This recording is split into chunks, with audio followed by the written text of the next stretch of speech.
Good morning, everyone. Welcome. Thank you all for connecting. We'll wait for everyone to be able to connect to the audio. So please all note that this meeting is going to be recorded. It's going to be live streamed on the SALO Facebook page. And we're really grateful for everyone who's attended. I can see people are still joining, so we'll just give it a few moments for everyone to be able to connect to Zoom. But we're very grateful to have you all here. We're looking forward to this, requesting to record. We're looking forward to this meeting, this discussion, where, as you can see, we've got a really fantastic panel where I think everybody is going to be able to contribute a lot to the discussion. And from the audience, we're also really looking forward to having input from everybody who's attended here. So please note that after the panelists have all spoken, then my colleague Tawanda Sachikonye, who's going to be chairing the meeting, is going to open it up to questions and engagement from the floor. But you're also all welcome to write your questions in the chat during the discussion. And then, during the presentations, and then during the discussion, you'll have some time to come in and contribute. And yeah, please note that this is a public meeting. It's all being recorded and live streamed. And yes, I think from my side, welcome from SALO, the Southern African Liaison Office. And I'm going to hand over to my colleague, over to you, Tawanda Sachikonye, to chair the meeting. Thank you all. Thank you so much, Lily, for making my job much easier. Thank you for your hard work in setting up all the technical aspects and for welcoming our esteemed panel. So thanks a lot for the hard work you do. Once again, I second Lily's welcome. And I want to thank you all for making time to join the SALO Dialogue Forum. I am Dr. Tawanda Sachikonye. I'm a research consultant for SALO, and I work on the G20 program. So all protocols observed. We've got some esteemed speakers with us from established academics, members of the diplomatic community, including South Africa's ambassador to Ethiopia and South Africa's former ambassador to Poland. I'm terribly excited for today's dialogue, and I think that you should be as well. This is because our focus today is on the G20 with an emphasis on South Africa, Africa, and the African Union. As most of you are aware, South Africa is the chair and host of the G20 in 2025, which is next year. This is a splendid milestone for South Africa and a first for Africa. Therefore, South Africa's G20 will be a historic event. By way of analogy, the G20 is like the World Cup of global multilateral events.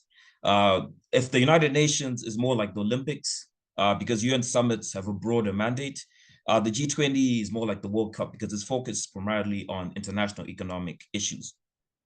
Although that scope has expanded a little bit, as I'm sure the speakers will speak to. But what is this thing called the G20? I'll provide a brief backdrop, but I'm not going to take more than 4 minutes. Okay. The G20, as it was founded in 1999, was initially an informal forum for international finance ministers and central bank governors from both developed and emerging economies to discuss and coordinate global economic and financial issues, especially in the aftermath of both the 1997 Asian financial crisis and the 1998 Russian financial crisis. So the G20 essentially is the world's 20 largest economies comprised of both developed and emerging economies. However, by 2008, the G20 had been elevated to heads of state level.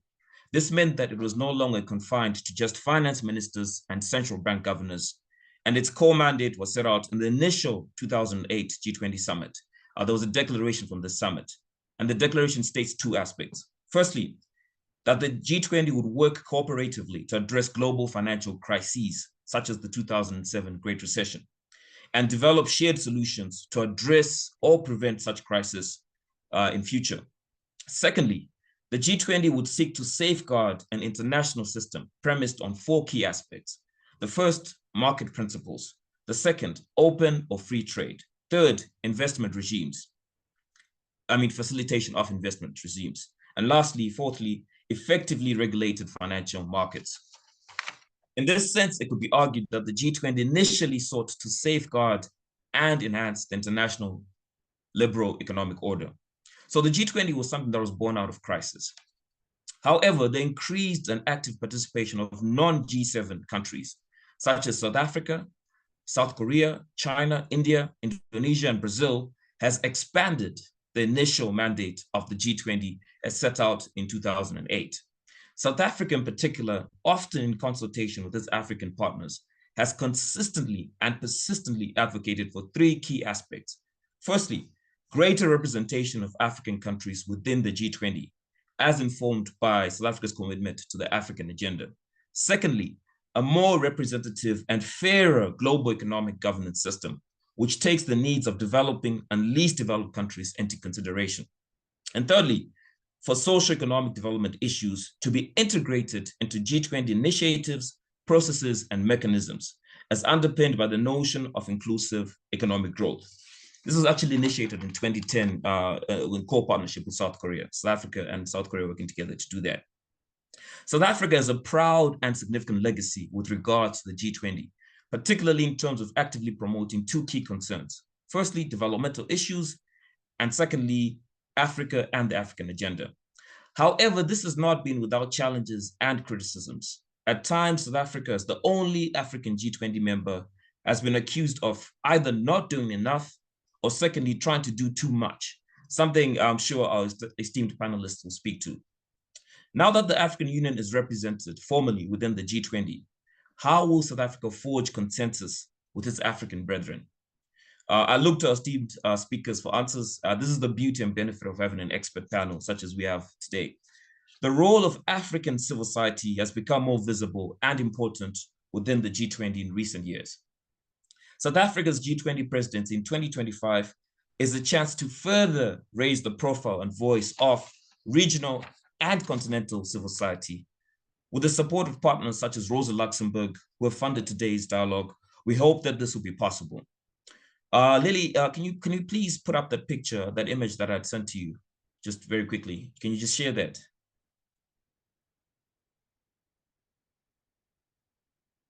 Okay, fantastic, thank you. So this image denotes the year and location of previous G20 summits since 2008. What can you observe? Africa has been blank for a long time until now. So there's never been a summit since 2008 hosted by an African country or hosted on the continent. So this is such a historic opportunity, and I'm glad we're having this dialogue. Right, thank you very much, Lily. So enough for me. I'll now hand over to our esteemed panel. Firstly, we have Ambassador Phoebe Pottinger-Kubele. I hope I pronounced that correctly, Ambassador, or as she wants to be called, Comrade Phoebe. She almost needs no introduction at all because she's been so active in South Africa's body politic for a long time. I cannot do full justice to your biography. However, I'll pick a few things from many accomplishments. She has served as the Deputy Chief of Staff of the African Union Commission and was based at the African Union headquarters in Addis Ababa, Ethiopia, until March 2017. She was appointed to this position in May 2015 after serving as advisor for strategy and planning to the AU Commission Chairperson, Dr. Nkosazana Dlamini-Zuma, since 2012. Prior to joining the African Union, she was South Africa's ambassador to Poland. Comrade Phoebe is currently a member of the board of the Mapungubwe Institute for Strategic Reflections, known as MISTRA, as well as the African City Alliance think tank. Hence, it is very clear that even though she's an all-rounder in terms of skills, she has extensive experience in dealing with African issues at both the regional, continental, and international levels. We're very lucky to have her with us today. Ambassador, welcome. Thank you very much. And it's really an honor to be part of this esteemed panel. Program Director, the representatives from SALO, and my fellow panelists again, and as well as everybody joining on Zoom, as well as on the social media platforms. I'm going to speak about the, I think that the program director has done the introduction on the, the background to the G20, where does it come from? So he's cut a lot into my my 10 minutes. But just to recap, in terms of the G20 history, of course, the inception in after the Asian crisis as the gathering of finance ministers, as explained. And I think that one of the things that we will have to reflect on is whether indeed this forum has contributed towards either preventing or the world better dealing with financial crises. And I think the fact that in 2008, after the 2007 financial crisis, it was upgraded to leadership level, because the understanding that financial crisis has a broader context, and therefore it needs to look at all different dimensions. And then, of course, the important milestone in 2023, when the African Union became a member, the second regional organization that became a member of the G20. Now, in terms of the G20 members, I think we've seen that map of hosting, but it consists of the following members, as you can see on the screen. I'm not going to go through it, but one of the things to notice is the fact that it consists of, I suppose, a balance of countries from the global south and countries from the global north, so both developing countries, emerging economies, as well as developed countries, and some of the members of the OECD. And then, of course, the two regional bodies, the European Union as a monetary union, as well as a customs union, from the onset was part of that informal gathering of finance ministers. And then, of course, the African Union joined as a full member in 2023. And then, in addition to that, the G20 summits also regularly invite other international organizations, such as the United Nations, the International Monetary Fund, the World Bank, the WTO, the International Labour Organizations, the OECD, and other organizations. And then, of course, the presidency, that country that holds the presidency, also has the leeway to invite other organizations. I would imagine that South Africa in 2025 would also invite, the African Development Bank, UNECA, etc., as part of defining the agenda of the G20 in 2025, when we will be hosting it. But together, the members represent around 85% of global GDP and over 75% of global trade, and about 2/3 of the world's population. So it's an important gathering of the world, and importantly, bringing together both north as well as southern parts of our global community, and most importantly, those two critical regional organizations that we've mentioned. How it works, the presidency steers the agenda, propose the priority issues, and of course in consultation with the Sherpas. But the presidency does play an important role in determining the agenda of the summit at a particular year. It consists of two parallel tracks, the finance track, given its origins, and then the Sherpa tracks, who represents the heads of state in preparation for the summit. For the purpose, because this is, after all, a civil society engagement, there's also what is referred to as engagement groups, which has become part of the architecture of the G20 summit, which bring together civil society, parliamentarians, think tanks, women, youth, labor, businesses, and researchers of G20 countries, so that it's broader than just a government forum. Now, what were the issues in terms of recent G20 summit? And it's quite interesting that over the last, starting in 2022 and going up when we host in 2025, that you have 4 years of summits, being the presidency resting in that of the Global South, Indonesia in 2022 under the theme Recover Together, Recover Strongly, of course, post-COVID, and the focus on a strong, inclusive, and resilient global recovery, sustainable development that delivers jobs and growth. India last year, One Earth, One Family, One Future, with a focus on the just energy transition, how it can contribute towards jobs, livelihoods, and economic resilience, but making the point that no country should be forced to choose between fighting poverty and fighting for our planet. And it's a matter that I come back to when I talk about some of the agenda issues for next year. And then, of course, Brazil this year in November, building a fair world and a sustainable planet. So again, those issues of inclusivity in the global system, as well as the challenges of climate change and a sustainable planet. And Brazil has set 3 priorities: energy transition, fair, sustainable development, with emphasis on hunger, poverty, and inequality, and hence the bringing into the forefront of the G20 the need for broader development issue and not just narrow macroeconomic issues.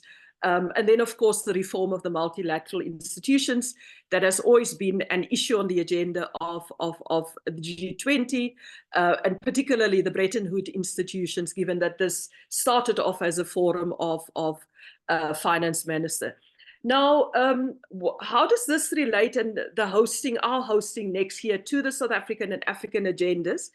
And firstly, it's consistent with South Africa's foreign policy, one of advancing the African agenda. South Africa, as the only African member of the G20, has always advocated for African issues and representation in the G20, not just simply national interests. And in fact, it was President Ramaphosa in 2022 that formally made the proposal and proposed the motion for AU's G20 membership, which then came into effect the next year and was agreed on the next year. And then secondly, that it's consistent with South Africa's foreign policy when we say that pursuing both South-South solidarity in BRICS, the G77, as well as South-North cooperation. And the G20 is a very good example of that. These are often presented as either or. So when people say we participate, we are a member of BRICS, we are a member of the G77, as if it means that we exclude cooperation with the North. And our position has always been that it's both, it's not either or. And I think that the example of the NEPAD, our approach towards NEPAD in the early sort of late 90s, is an example of that approach that we built African and South-South solidarity, but we also engage with the global North around the issues of how do we cooperate in terms of addressing African issues. So it's very much consistent with South Africa's foreign policy. And then secondly, it's also consistent with AU membership, with the AU visions, its own vision as set out in the African Union Constitutive Act, as well as Agenda 2063, the Constituted Act that talks about a united, an integrated, peaceful, prosperous Africa that takes its rightful place in the world. And then one of the aspiration of Agenda 2063 that sees Africa as a strong, united, resilient, and influential global player. So it's not just that we want to have our own voice in global forum, but also as a partner for development in the global arena. And the AU membership of the G20 is certainly consistent with both those visions as set out in the AU founding documents. Then the context of the G20 Summit 2025, I've talked earlier about the fact that these 4 summits, all summits of countries of the South, leading countries of the South, and how do we build on global South themes of previous summits, including the issues of inclusive growth, poverty, inequality, and hunger, climate change, and common but differentiated responsibility with regards to climate change. And then, of course, the ongoing issues of the reform of multilateral institutions. So what South Africa will have to do is to look at what were the decisions, including from Indonesia, India, and at the end of the year, Brazil, the Rio summit, and then to be able to say that how do we take these specific themes forward so that we have that continuity of the issues that the global South fights for. The second issue is the discussions in the finance tract as seen by the IMF finance minister earlier this year, and a bit of a sort of difference of emphasis. On the one hand, the global South focus on the issues of climate justice, the public health issues, inequality, poverty, and digitalization, and financing of these priorities as against the global north focus on carbon emissions investments, given the kind of competitive advantage that the global north has built around those issues, whereas the global south still have to face issues of adaptation, issues of how do we make sure that we have the resources to be able to invest in not just adaptation and mitigation, but also invest in the upgrading our infrastructure, our disaster response, and so forth.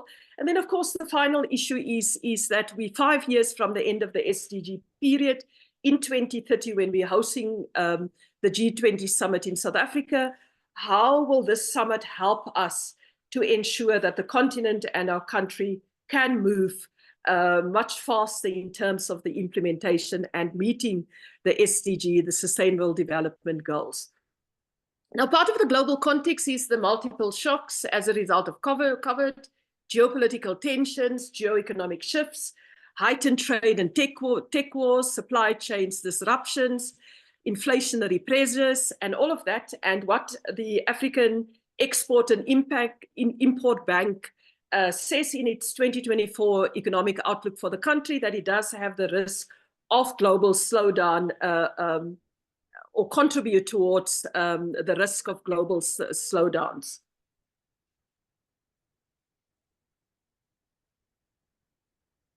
Sorry about that.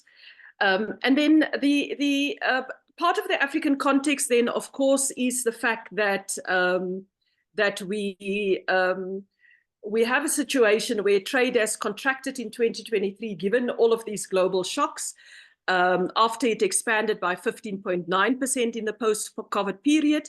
The advantage, the positive element of trade is that inter-Africa trade, in fact, has expanded by 3.2% over the same period. So, of course, within the context of the African Continental Free Trade Area, we growth down by 3.1% in 2023, although there's a little bit of recovery up to the 2022 recovery level by 2024 and 2025.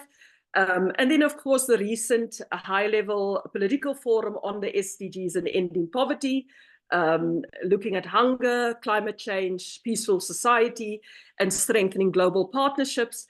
And this is why it's important that South Africa's hosting of the G20 also need to take in consideration the fact that we will be 5 years from the end of the Sustainable Development Goals. The role of civil society that I think that these should focus on 4 areas, and it would be good to engage with civil society organizations present here about what are the other ways that civil society can get involved. The first one is, of course, input into the priorities for South Africa G20 2025, ensuring that the issues of the South of Africa remain on the agenda of the G20, and that concrete actions agreed on are reported on and monitored for implementation, and to be able to robustly engage in those issues. The second one is to participate in and organize engagement events, important opportunities for raising priorities such as inequality and poverty, gender equality, food security, climate justice, and other issues that civil society are concerned about within these engagement events. Thirdly, that within the context of the African Union, the Council partake in the consultation with ECOSOC, the Pan-African parliaments, and other continental and regional networks. And fourthly, use the opportunity to create networks of solidarity with other developing and developed countries, as well as learn from each other around organizing and advocacy strategies around those issues. I've looked at the website of the Rio 2024 summit to be hosted in Brazil, and it was quite interesting, the range of different engagement groups that's beyond the intergovernmental forum that the G20 is. There's something called Think 20, a group of think tanks established in 2012 when it was hosted by Mexico. Ocean 20, which is bringing together concerns around the ocean economy, civil society 20, youth. There's also groups like Superior Audit Institution. I was a bit surprised about the names, but anyway, it brings together public institution, audit institutions, in our case, the Auditor General, to look at promoting debate, transparency, accountability, and anti-corruption amongst G20 countries. And I think it's very important for Africa in the context of illicit flows from the continent, Parliament 20, women, startups, and then, of course, business, urban, and justice. And I think that the example of this range of issues that the Rio 2024 engagement groups deal with is something that we can learn from as South Africa. I mean, one of the obvious ones that I thought that was missing is on agriculture, that there was no Agriculture 20. When you think about it, Brazil, India, Indonesia, and certainly South Africa, in all of those countries, agriculture plays an important role. And of course, agriculture in the developing world plays an important role. Let me conclude by saying that the G20 certainly is a key part of our foreign policy approach as South Africa, but also part of the aspirations and objectives of the African Union, and part of the responsibility of those in government, in civil society, in regional organization, is to ensure that we use these forums to better the lives of people of the global South in general, but I think that more in particular for African people, now that the AU will be attending for the first time, and certainly as the host, South Africa need to ensure that the kind of issues that we put on the agenda, the kind of issues that we push for as government as well as civil society, indeed make sure that we do create a better world. Thank you very much.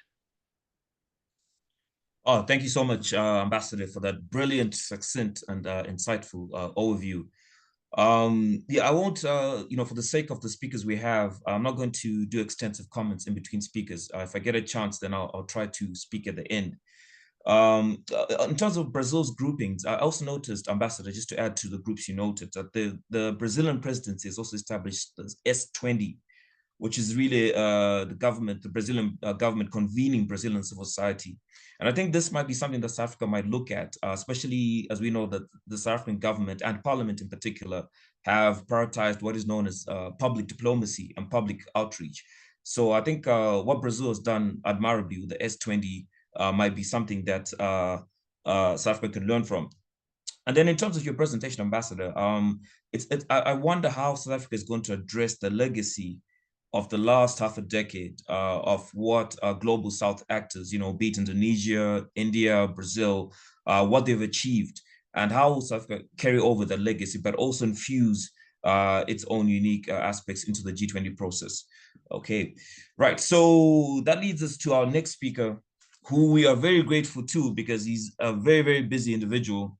And we're very privileged that he has made time to join us. And here I'm talking about Ambassador Olisa Makaya, who is South Africa's ambassador to the Federal Republic of Ethiopia, as well as South Africa's representative at the African Union.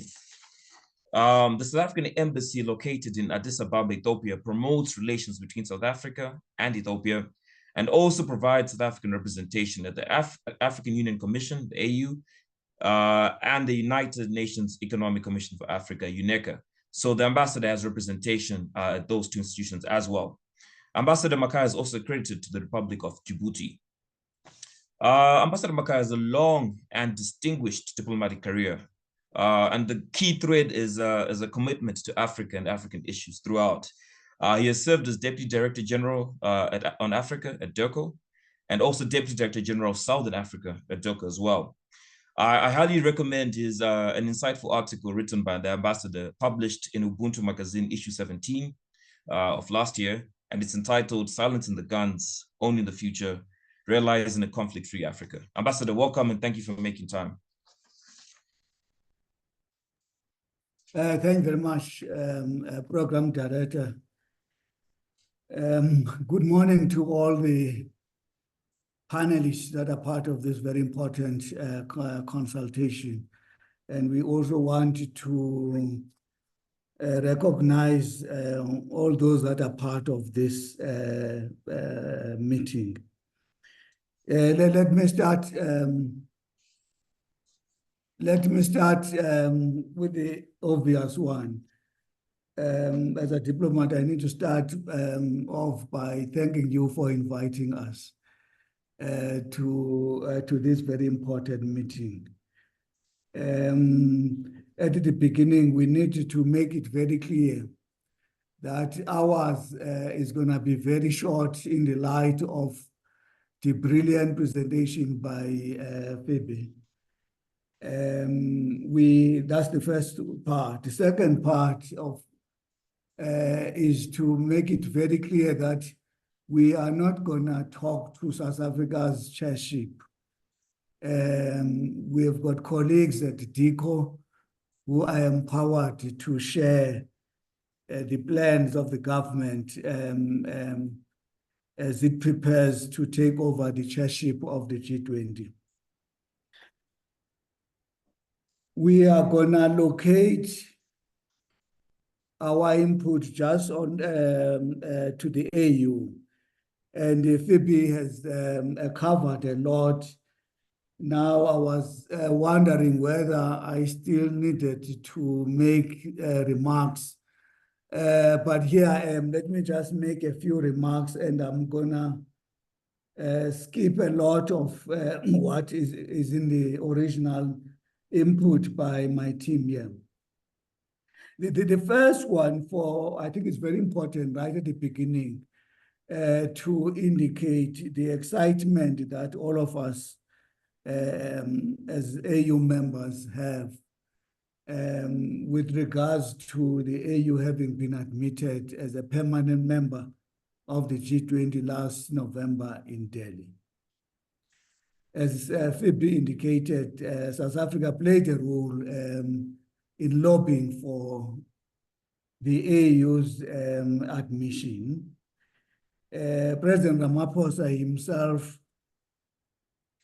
at the last summit that was held here in February, to paraphrase him, expressing his appreciation and happiness that the AU now is a permanent member of the G20.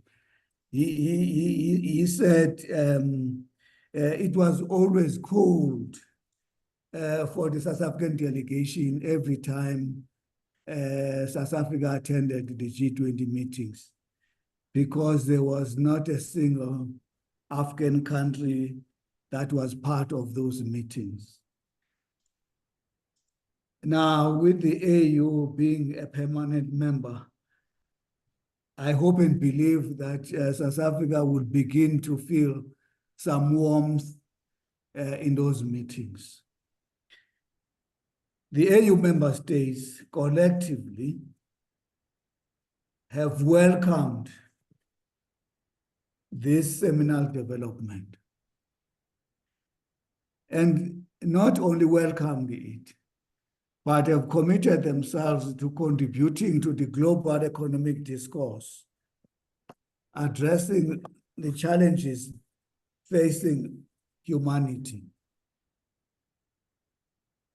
The admission of the AU as a permanent member of the G20 signifies the importance of the AU in the global arena.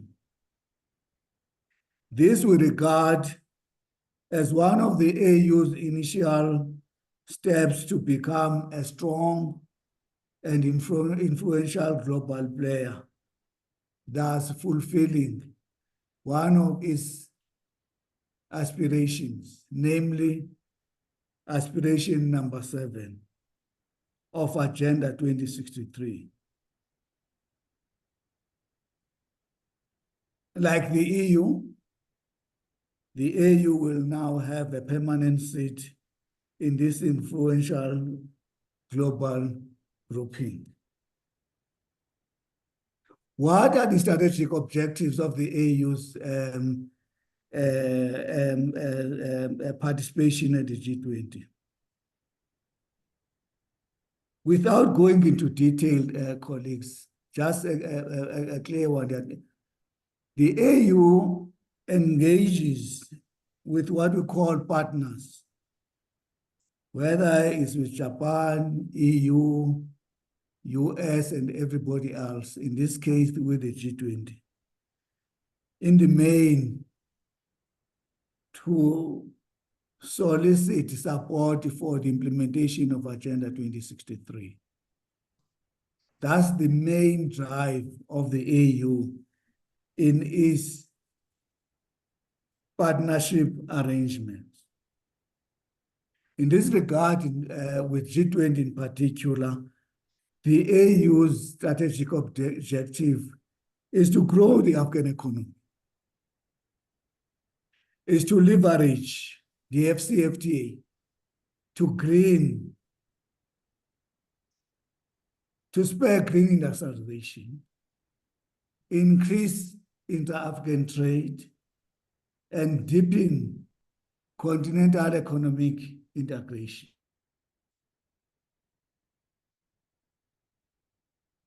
To achieve inclusive growth and sustainable development. Just to mention but a few, those are the underlying strategic objectives as it prepares, and for the AU as it prepares to take up this permanent seat. Now, the key question that arose when the announcement was made that the AU would now have a permanent seat, the key question was, how is the AU going to participate structurally in the G20? In this regard, the AU then developed what we call the modalities of its participation in the G20. At the Leaders Summit, the AU will be represented by the chair of the Union, assisted by the chair of the AU Commission. At the ministerial meetings, technical ministerial meetings, you colleagues would be aware that the AU has organized itself in terms of the specialized technical committees, where there is a specialized technical committee on agriculture, trade, finance, and so on and so on. So now the summit has resolved that the chairs of those specialized technical committees, assisted by the relevant commissioners, will then attend those meetings and speak on behalf of the AU. For the Sherpa, the summit resolved that the AU G20 Sherpa shall be the Commissioner for Economic Affairs. And the sous Sherpa will come from a country that will be chairing the AU in that particular year. In other words, the one will be deputizing the AU G20 Sherpa. This AU G20 Sherpa will be attending all the meetings, the Sherpa meetings, finance and otherwise.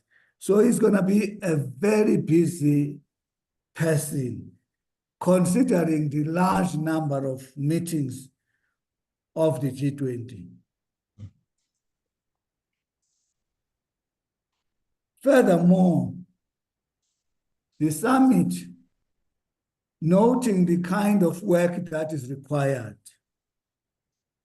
decided to establish what we call the knowledge partners.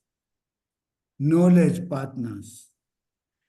These are Pan-African and UN institutions, including regional economic communities recognized by the AU, the AU agencies such as APRM, AUDA, NEPAD, and of relevance to this meeting, ECOSOC.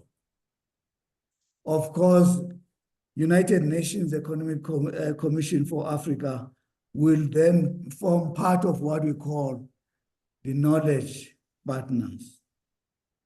The role of the knowledge partners will be to carry out research on the issues that will then be discussed at G20 and make recommendations to the AU. And this is very important, is to carry out research on thematic issues and then make recommendations through ECOSOC to the AU. This now brings us to what we believe is the key role of the civil society. I think Fabi made the point that civil society on the continent, they need to organize themselves to playing a key role in facilitating and assisting the full participation of the AU at the G20. We are hoping that ECOSOC leadership, which is based in Zambia, will then mobilize inputs from all the civil society on the continent. Unfortunately, there is only ECOSOC that will interface with the AU. AU is a member state-driven organization, intergovernmental, so there are structures that have to be adhered to. So ECOSOC is one that then would be playing that role. Of course, outer NEPAD, APRM, and FCFTA will also be part of that. Now, the second last point for us is the coordination. How are we gonna coordinate this? The South African government, mindful of this need for a closer coordination, is in constant contact with the AU. And South Africa has shared her experiences with the AU, and South Africa is looking forward to coordinating fully with the AU in pushing the agenda of the continent.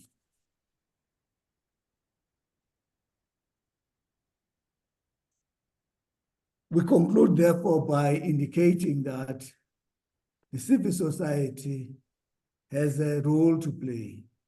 We encourage the civil society to play its rightful role and advise not only South Africa, but I will not talk to that, but advise the AU as a collective so that the AU makes meaningful impact at the meeting of the G20. AU is not going there with just going and sit and warm up chairs there. AU is going in there to make an input in the global economic sphere. We thank you very much for your attention, and thank you very much for inviting us once more. Thank you so much, Ambassador Makaya. And once again, many thanks for making time. Please, Ambassador, let us know how much time you still have, just in case people from the audience might want to engage with you, or you might want to have a few parting words before you leave. So just please make us aware of what your time schedule is like. But otherwise, thank you very much for this informative, detailed, and perceptive outline of how the African Union will engage with G20 processes. I think you mentioned that the African Union's key goal is effective and meaningful integration into the global economy in order to enhance long-standing objectives such as sustainable growth, sustainable development, and which is underpinned by inclusive growth. And you called on civil society, to really come and support the AU in this agenda and make much needed inputs in terms of knowledge and advocacy in terms of the AU's G20 agenda. So thank you very much, Ambassador, once again. Right, I'd like to head to our next speaker now, who is Mr. Siviwe Rikotso. Mr. Rikotso is program manager at Rosa Luxemburg's Foundation, the Rosa Luxemburg Foundation Southern Africa Regional Office. Mr. Rikotso holds an honors degree in political and international studies from Rhodes University from the same department. It's actually the Department of Political International Studies. I'm a former alma mater of that department, so I know that I can only expect good things from Mr. Ricotto. He holds a master's degree in international relations from the University of Witwatersrand in Johannesburg. And he's also an emerging and serious scholar in academia with research interests ranging from Africa's international relations, African political economy, international development, the African Union's international relations, South-South cooperation, foreign policy analysis, all of which are viewed from an African perspective. I'd recommend his recent article entitled South Africa's Balancing Act Between the East-West Policy Calculus, National Interests, Moral Principles, Non-Alignment, and BRICS. Thank you very much, Mr. Ricotto, for your support.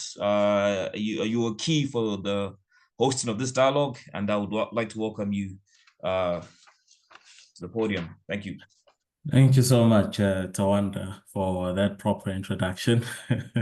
And yeah, I think you're kind of putting me on the spot there for the presentation that I'll make. So I'll just be touching a bit on the G20's compact with Africa, just giving an overview, some of the challenges and the successes.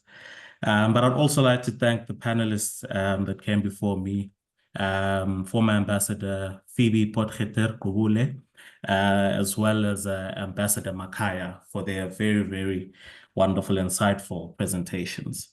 I did ask just prior to the meeting to switch off the camera because I am not feeling 100%, but I hope the audience will bear with me on this regard. So the G20 compact in Africa was initiated in 2017 under the German presidency with the intent of promoting and boosting private investment in Africa. But this does depend on who you ask, as there are some arguments as to the main reason why the compact was initiated. And the understanding here is that back then, the current political context the political context in Europe centered on immigration and combating the cause and flight of migration was the elephant in the room whenever discussions about economic development in Africa occurred, and politicians really explicitly linked migration to the Compact with Africa that I'll now refer to as the CWA.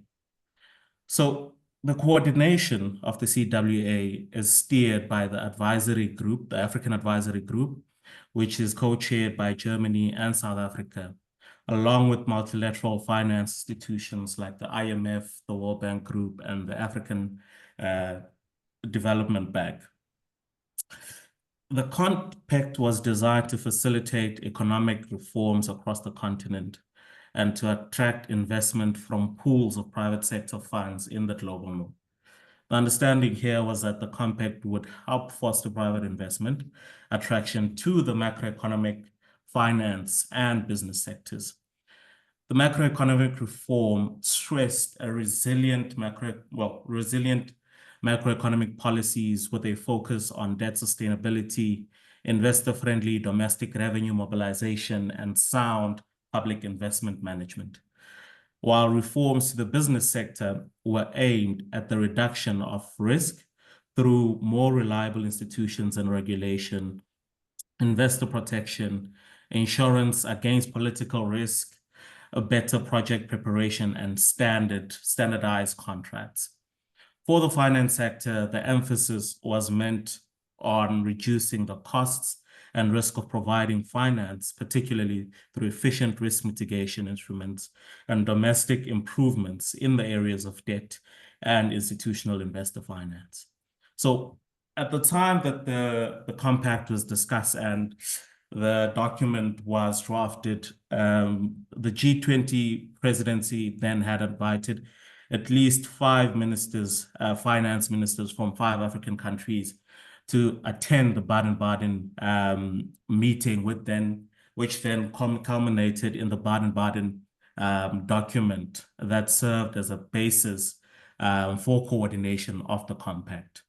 Up to now, there've only been 13 countries from Northern, Eastern, Western, and Central Africa that have joined. Southern Africa seems to be missing in that equation.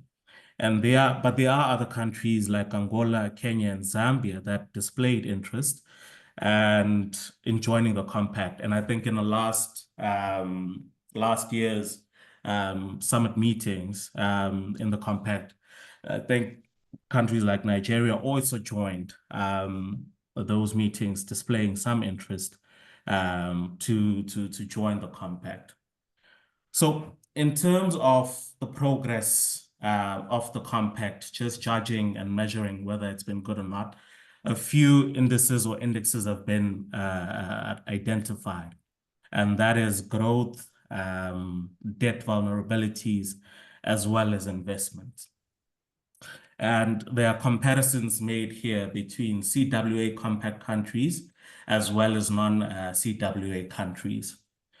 And the understanding is that CWA countries registered higher GDP growth rates and a surge in exports and foreign direct investment, with the latter being driven by investments in renewable energy in countries like Egypt and Morocco.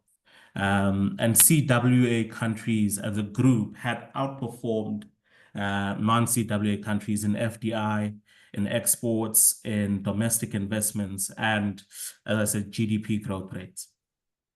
So I took the liberty to extract some data from the CWA report, the latest being for 2023, just to get a sound idea of what these are looking like. Economic growth in 2023 for CWA countries as a group was 4.2% compared to the 2.5% in non-CWA African economies. And 9 out of these 13 CWA countries grew by 4% or more in 2023. And all of them are in the sub-Saharan Africa subgroup. The best performers were Ethiopia, Rwanda, with estimated growth rates of 7.2% and 8.2% respectively, while the DRC, which is the newest member, and Cote d'Ivoire only grew by 6%. So among the Northern African states that are part of CWA, Egypt was the best performer, growing at an estimated 3.8%.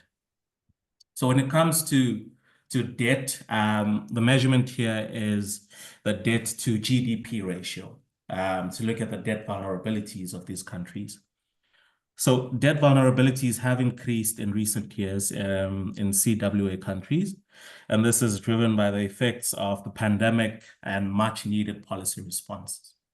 For 2023, the average debt to GDP ratio was at 78% compared to non-CWA African countries and economies, which was at 59%. And the ratios were expected to at least reach 58% within the sub-Saharan Africa CWA countries and 89% in Northern Africa CWA countries. So this really does display a significant uptake in the inability of CWA countries to repay their debts. So we now look at the CWA investments. FDI inflows to CWA countries increased by 25% in 2022, whereas the rest of Africa fell by 66% from 2021 onwards to 2022. But in terms of country allocations and flows, Egypt came first, Ethiopia, Senegal, Morocco, Cote d'Ivoire, and Ghana were also some of those countries that received considerable investments. For 2023, the global FDI was overall weak, and there were lower flows to developing countries. So for Africa, these remained somewhat unchanged between 2022 and 2023. in the same region of over 48 billion US dollars. And the volume of greenfield project announcements in CWA countries had declined by 46% in 2023, recording a 70 billion US dollar investment, following strong momentum in 2022 because of the large renewable energy announcements in Egypt and Morocco. While it seems that the CWA countries are performing considerably well, it is difficult, however, to prove that the reported economic growth in CWA countries is a direct result of the compact reforms or due to other pre-existing programs. For instance, in Ghana, much of the reforms that had taken place were attributable largely to the IMF's extended credit facility program requirements than the CWA reforms. Although there are some countries like Rwanda who've really performed well and targeted other indexes such as the ease of performing business in Rwanda as a reform. More than this, the compact is confronted by a few challenges.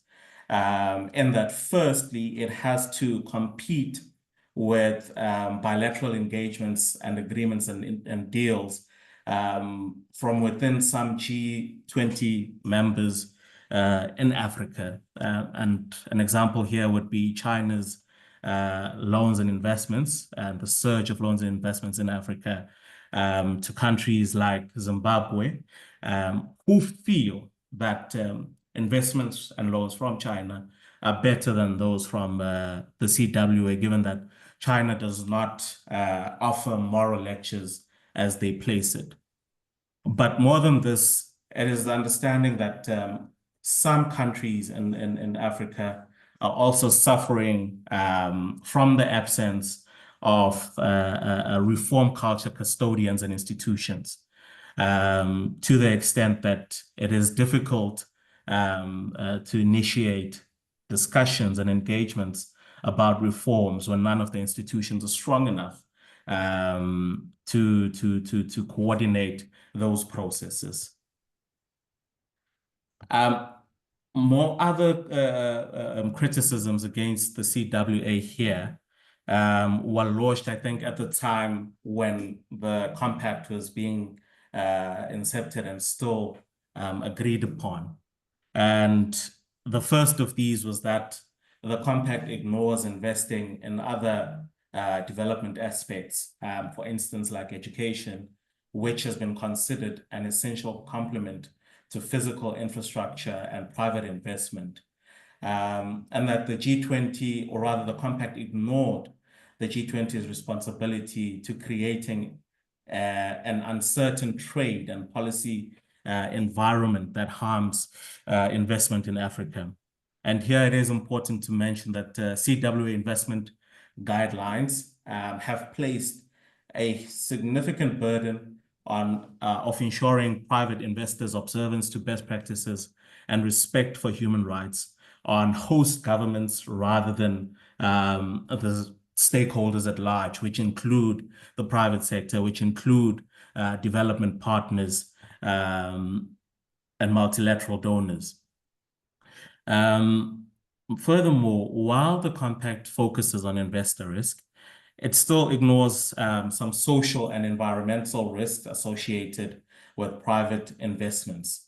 And I think a fundamental aspect here is that aside from the risk associated, there would be the need to monitor and evaluate the impact of these risks, of these private investments on social and environmental standings of the countries. And it is important to mention here that think tanks like the G20 Africa Standing Group are fundamental for assessing the extent to which Africa-related policies are taken up in the G20, final G20 documents, to monitor the pace of these policy implementations and evaluating the G20 impact, or rather evaluating the impact of G20 declarations on African countries in socio, economic, and developmental terms. And to just tie this all up together, the CWA's macroeconomic framework has been heavily criticized for having an orthodox agenda, with a set of well-known or at least neoliberal recommendations such as fiscal discipline, redirection of public expenditure, tax reform, financial liberalization, elimination of barriers to FDI, privatization of state-owned enterprises, deregulation of market entry and competition, and so on and so on. But the agenda itself does not adequately reflect major African challenges, such as the lack of jobs, poverty, insufficiently integrated economies, as well as the low levels of industrialization. And this is when some of the recommendations that were made here were that the CWA itself and its frameworks and its agendas need to align with the developmental agendas of the SDGs and the AU 2063 agenda that will allow them now for these host governments to effectively address their developmental issues as they occur on the ground. And I think lastly, one of the other issues here, because the CWA was promoted as an instrument that will help the coordination of private sector investments in Africa. A study that really interviewed some officials in the compact teams of the CWA countries revealed that there were some coordination deficits of the CWA. That is, private sector does not engage with the compact teams of these specific countries at the sectoral level, and that it only ends up sometimes at the national level. And what happens at the sectoral level and ministerial level is not necessarily reflecting of the adoption of what has been adopted throughout the G20 declarations and summit.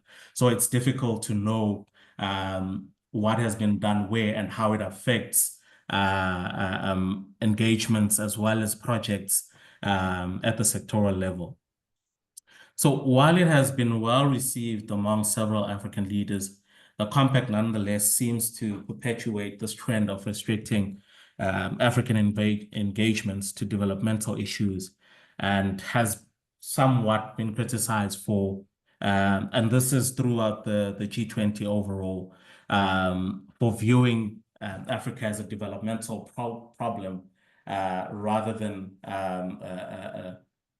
an investment partner to a certain extent. And this was highlighted in some of the language used when promoting and announcing this compact, where it was named the Compact for Africa rather than the Compact with Africa from the G20. And I'll just maybe touch on some issues here on the G20 focus beyond the current working agenda. And probably these will be touched on by other panelists in much more depth. But I thought I should just take a stab at it. And here, the importance of the role of the C20 and T20 tracks for bridging the gap between on-the-ground lived realities and identified policy priorities and objective analysis of the prescribed policies is fundamental. The inclusion of the AU as a member of the G20 provides renewed impetus for Africa's role within the G20. And the drive is to move beyond mere representation and inclusion on the discourses related to G20 engagements with Africa, but towards leading those discourses to ensure that African priorities as they relate to climate financing, restructuring global finance architecture, ensuring sustainable development for African economies and so forth, are included in the G20 working agenda. And this would need a substantively unified African position from the AU membership. And in delinking some of the neoliberal, or rather neo-imperialist interests of dominant state actors within the G20, there's a need to re-examine and reconfigure the power disparities. That is to say, the amount of access that each of the groups have to the official finance track.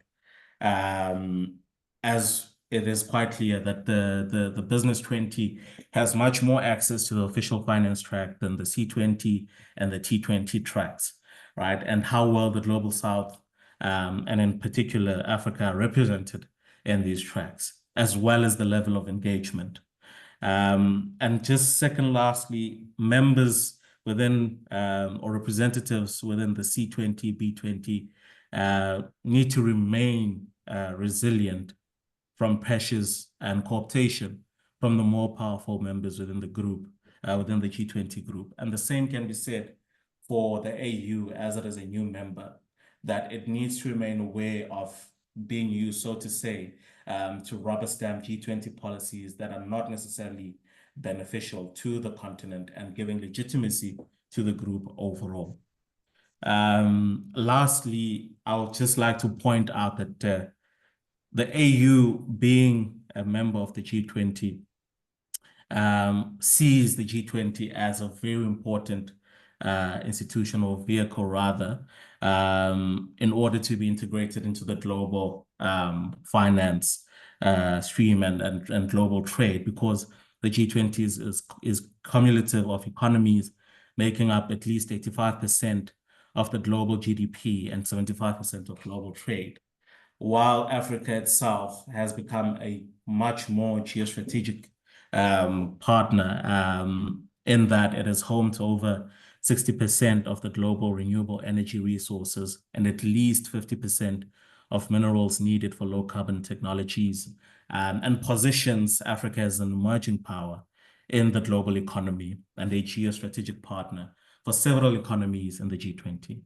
So there are definite opportunities for engagements of equals, rather than one being treated as a developmental problem. And any engagements have always been trade-related or seem to impose neoliberal interests and reform requests and requirements and conditionalities. So yeah, I think I'll just like to end it at that. And thank you guys so much for the opportunity, and hoping for more discussions to come as we gear up towards South Africa's chairship of the G2025. Thank you. Thanks so much, Siviwe, for that very perceptive and illuminating presentation. It's quite a complex topic that you managed to unpack for us succinctly. And you focused on the legacy of North-South cooperation within the G20 framework, as initiated by Germany in 2017, I believe. And hopefully going forward, the G20 can help revitalize Africa's less developed countries in terms of the economic growth prospects, foreign direct investments, hopefully more greenfield investments, as well as the overall integration into the international economy. And you noted how debt remains a key obstacle for these countries in terms of achieving genuine development. And one thing that really stood out for me was you noted that investments in human capital was somewhat overlooked. And you know, Africa will have the most youthful population in about 30 to 20 years. And you know, human capital is crucial. Investments in human capital are vital for that, for us to unlock the potential of our young people. So education, as you noted, is key. And then you also noted that the macroeconomic framework that was adopted by the CWC was a bit problematic in that it tends to be orthodox. And how maybe can we try and engineer to you know, address more of the African contextual needs? You know, what type of economics would that require? And then lastly, you didn't talk about this, but I think it's important, and I'll pose it as a question now. What about the role of African private or the African private sector, whether it's continentally or from a Pan-African perspective? What role does the African private sector have to play in this? Thank you very much, Siviwe. Right, now we'll move on to our next speaker, Mr. Alex Bankstein, who's the program head of the Governance of Africa's Resources Program at the South African Institute of International Affairs, SAIA. His work at SAIA is focused on a number of resource governance related issues relating to fisheries, ocean governance, and mining, so the extractive sector. Through his work with SAIA, he has collaborated with a number of partners, including the Southern African Development Community, SADC, through its think tank forum on climate change, as well as the new Partnership for Africa's Development, NEPAD, the NEPAD agency. Therefore, he has significant experience dealing with regional and continental multilateral bodies. He graduated from the University of Stellenbosch with a master's degree in international studies, cum laude. I'm interested in the transition from international studies to a focus on climate. That's very interesting. It's a story in itself, right? In his extensive research career, he has completed projects for various clients, including the Parliament of South Africa, and as head researcher for the NGO Regency Foundation Networks. His work focused on climate change, which has become in current years a key G20 agenda issue as the G20's agenda has expanded. So he's focused on climate change in relation to private sector corporate social responsibility, responses to emerging issues around climate change. Welcome, Alex. The floor is yours. Thank you, Tawanda. It was the most extended bio introduction I've had in a while. It's always a little bit embarrassing to hear so much about oneself.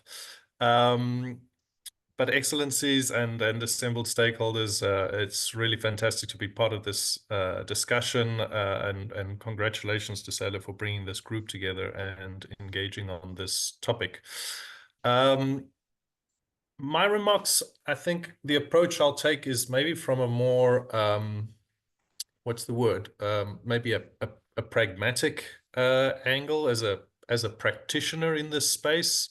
I work in a think tank, the South African Institute of International Affairs, as you've heard, that has actually been tracking and engaging on G20 issues over a number of years, and even now under the Brazilian G20 presidency, we are engaged, in particular in our role as a think tank through the Think 20, one of the engagement groups. And our institute has also now been formally invited to form part of the Secretariat for the T20 under the South African G20 presidency. So hopefully a little bit of an insider track. I think the speakers that have preceded me have done a wonderful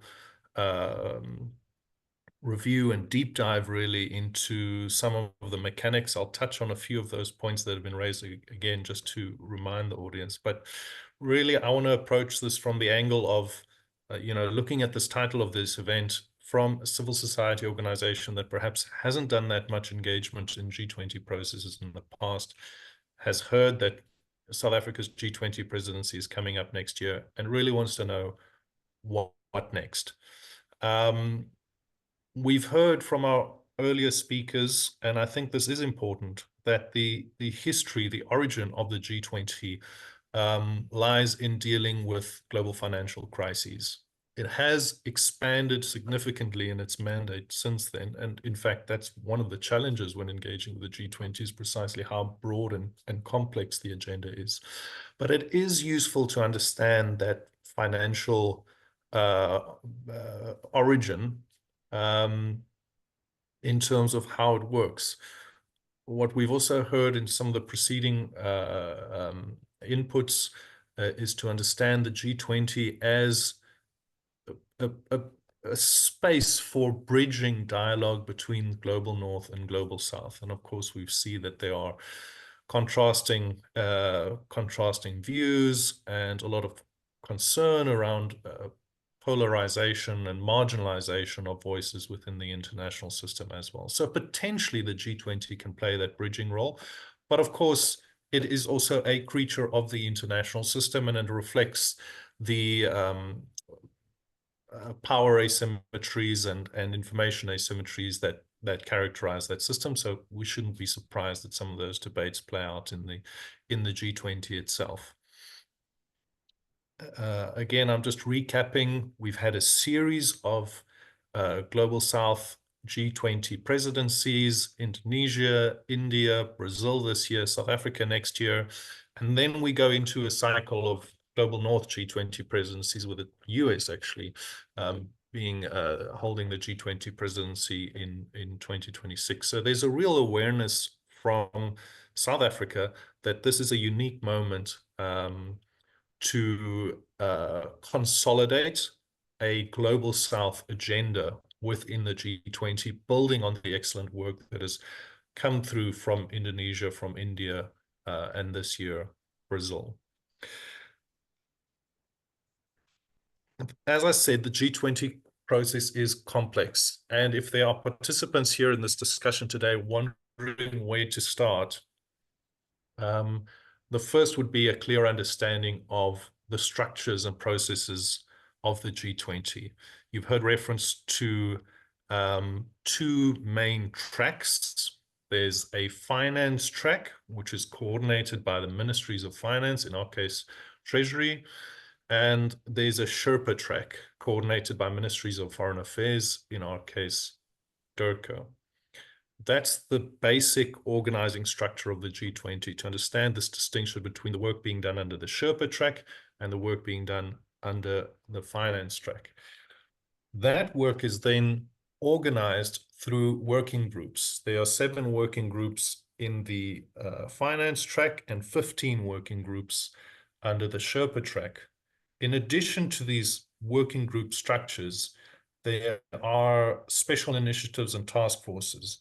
There's a task force specifically looking at climate change, Task Force Klima, and there's a global alliance against hunger and poverty. And in addition to that, this year, Brazil launched the Bioeconomy Initiative.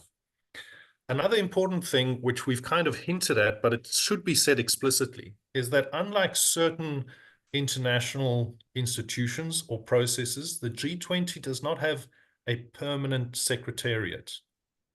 That means that there's a lot of scope each year for the country that is holding the presidency of the G20 to drive forward processes, to introduce new initiatives, and to help shape the global debate on policy issues. The downside of this lack of a permanent secretariat is that it is possible for issues to lose momentum, and it is possible for even specific work groups that were established, or special initiatives that were established, task forces that were established, to continue to exist, but not really have much activity and drive and political pressure through them, because it initially was pushed through a particular presidency, or in fact be closed at all and just not be taken forward under the next presidency. So this is very important to be aware of. That's not to say that this happens in all cases, but it can and does happen. And then the basic question around the engagement groups. So the G20 processes and the Sherpa track and the finance track and the working group structure and the task forces that I've described are fairly formal processes with the normal apparatus of diplomatic processes, very much government-led, although there is obviously scope for involvement of technical experts into these processes. And then you've heard reference to the engagement groups. There are 15 engagement groups, and they vary in level of detail from something very specific. I think there's one related just to auditors general, parliaments, and the broader groups and the areas where I'm trying not to be unfair in the way I frame this, but I would say that the Think 20 is an engagement group that brings together academics, think tanks, and civil society organizations to the extent that they're working on policy issues with a specific mandate and focus of introducing and informing and supporting the evidence base for the G20 agenda. I don't mean to suggest that the Think 20 is the most important engagement group. It happens to be the one that we as a think tank are most engaged in. Another very important one is the Civil 20, which has that mandate to bring together civil society actors, NGOs, even down to community level. I personally haven't been that engaged with the Civil 20, so I can't speak very much to the processes through which the dialogues and the engagements that happen through the C20 then feed into the G20 agenda. What I can say is that in the T20, the Think 20 process, there's been a very concerted effort to improve the linkages between what's happening in the engagement group and what's happening in the G20. And in fact, one of the big transitions we've seen from the Indian G20 presidency to the Brazilian presidency is that it was recognized under the Indian G20 presidency that the dialogues and inputs and ideas that were captured through the T20 process, it needed to be brought forward in the year, because if those inputs were only finalized towards the end of the year when the G20 was negotiating and finalizing its position statement, essentially it's too late to really shape the debate in any meaningful way. So under the Brazilian G20 presidency, we've seen in the T20 policy briefings being developed, dialogues being hosted, and that being synthesized and captured earlier in the year so that precisely it can feed into the G20 processes. And I really would encourage participants here today, if you're at all unfamiliar with these processes, to visit the Brazilian G20 and T20 website. It's a very well-structured website. It has links to all the working groups under the Sherpa and Finance track, the special initiatives. The T20 website itself gives an outline of the different task forces. And these task forces have made statements, have delivered statements already in order to shape the G20 outcome. There is a dedicated task force on international financial reform. My own personal activities has been more in Task Force 2 within the T20, which deals with climate change. But each of these task forces themselves then are further subdivided into subtopics, and those subtopics have conveners. And the conveners of these task forces and subtopics within the task forces are all listed within the task force statements. So in order to understand just who's who and where does one start, what are the entry points, there are that's a good point. That is a good starting point, is to understand where the issue, whether it's international financial reform like we're discussing today, or whether it's food security, where it sits within the Sherpa track, the finance track, then within the T20, within the task forces, look at the task force statement and understand how they organize themselves into different themes. So it really is a little bit of an institutional maze. And again, as I said, on the one hand, you need the structure in order to do anything concrete on a very complex agenda, but it can make it difficult to understand where one starts and how to move forward. There's a broader set of questions we've asked ourselves in our meeting today. We're talking about civil society engagement in the G20, but it's framed within the context of South Africa's G20 presidency and the AU's accession as a G20 member in 2023 and what that means. I think Ambassador was wise to be clear that he's not speaking on behalf of the South African government in terms of what the G20 agenda actually is. Certainly not my place either to make statements in that regard, but I think I am on safe ground if I tell you that what we've heard from the South African government is that there are three core streams of thinking in terms of looking at the South African G20 presidency. The first being precisely the continuity from the Brazilian and the broader Global South G20 presidencies. So that kind of sense of global South solidarity and ensuring that the global South agenda remains strong. And particularly that a lot of the very hard and very good work that's been done under the Brazilian presidency, we don't drop the ball on that we carry on into the South African presidency. Then there is the African agenda, and it was said by the ambassador, you know, South Africa in all its engagements, and it does have access to certain forums that many other African states do not have access to. But South Africa has always made the statement in its foreign policy that it seeks to promote an African agenda. And certainly in the context of the AU's relatively recent G20 membership, that becomes particularly important for South Africa to use its presidency to really consolidate and drive through an African agenda and consolidate the institutional relationships between the AU and in this case, the South African government, but also in the G20 processes broadly to ensure that that voice is strong. So that's pillar number 2. Pillar number 1 was Global South agenda and continuity between Brazilian and South African presidency. Pillar number 2 is AU connections and the African agenda.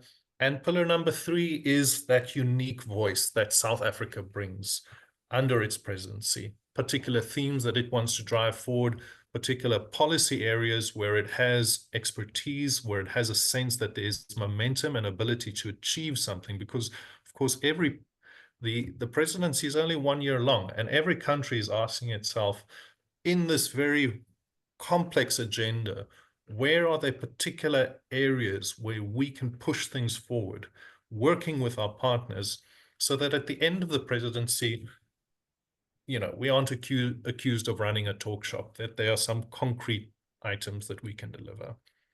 And the question of international financial reform, questions around debt sustainability, cost of capital, this is an important theme. It's an important theme for Africa. It's an important theme for South Africa. So I do think that the prospects for there to be some real political investment under the South African G20 presidency in this issue area is very good.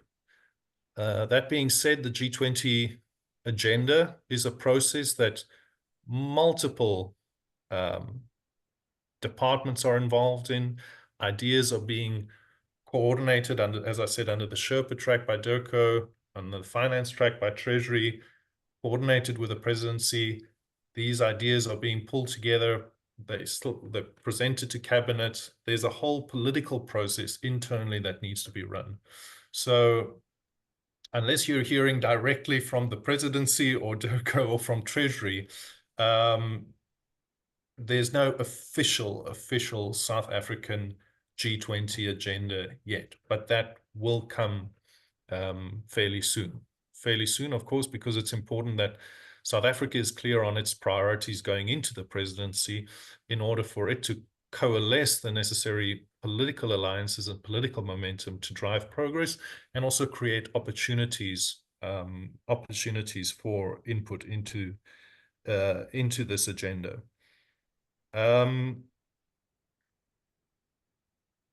Where else should I think those are kind of core points. I would also maybe just briefly reflect, again, we're talking about the AU as a member of the G20 and the AU engagement with the South African government and the South African G20 presidency. I could also perhaps just reflect again from a very pragmatic perspective that, of course, the AU itself also is a very complex institution with multiple structures. We heard from the ambassador some insights into the role of the STCs, the commissioners, the AUC and the various structures, the African Union Commission and its various structures, the specialized agencies. Our own practical experience in engaging with the AU is that there are opportunities to build relationships. The African Union Commission, like many African and very global South regional institutions, does operate in an environment of constrained capacity. This is just the reality. And it helps to build those engagements out of kind of a systematic approach that's relationship focused, understanding the specific individuals, the departments dealing with a theme like climate change, dealing with a thing like trade policy, food security, and over time getting to know the specific individuals and building the necessary networks. Certainly our experience has been that the African Union broadly and the African Union Commission is open to engagement and partnership, working within the structures set and the agendas set through the AU political process. So that means couching interventions in the context of Agenda 2063, interventions in the context of regional frameworks like the Continental Climate Resilience Development Strategy, and various relevant strategies. There was earlier this year a presidential sorry, I might have to rush you a little bit. Time is yes, sure. Thank you. There was this beginning this year presidential forum on African presidential forum on international financial reform, and the reporting on that gives some insight into the structures and processes relevant. Ghana being the champion for international financial reforms within the AU processes. Sorry, I realize I have been going on, but the idea, and I hope it did come across, was to maybe take a slightly different approach from some of the other speakers and speak very much as someone involved in the day-to-day process of trying to get one's voice heard within this very complex environment. Thank you for the opportunity. No, thank you so much, Alex, for that informative overview. And I think, unfortunately, there's so many things I want to speak to what you've just said, but I'll have to sum it up because I'm also under pressure for time. Been told by my boss, Lily, to hurry up. Yeah, so I think two things that you mentioned that are very important were timing, that this is only a year long. And therefore, any processes that require, input of knowledge, discussions to be filtered through to the summit must be done a bit earlier on in the year so that there's enough time to filter that information through to the summit. So that was a very, very good cautionary note that you gave to us. And then you mentioned that the South African government has got 3 key streams of thinking, that there's currently 3 streams of thinking within the South African government. Firstly, how to handle the continuity from Brazil and the Global South in terms of agenda issues. And then secondly, how to process matters concerning the African agenda and how to infuse that into what South Africa will be trying to do. And then lastly, South Africa's own unique contributions and positions due to its own international relations, comparative advantage in international relations, and the place it shares on certain particular global platforms. All right, so thank you very much, Alex. And I would like to move on now to our last speaker, last but not least, Dr. Gilad Isaacs, who's the Executive Director of the Institute for Economic Justice, IEJ. He's also an economist at Wits University, where he coordinates the National Minimum Wage Research Initiative and also lectures. Dr. Isaacs has a PhD and Master's in Economics from the School of Oriental and African Studies at the University of London, as well as a Master's in Political Economy from New York University. He has worked as a consultant for the UN's International Labour Organization, as well as the Global Labour University.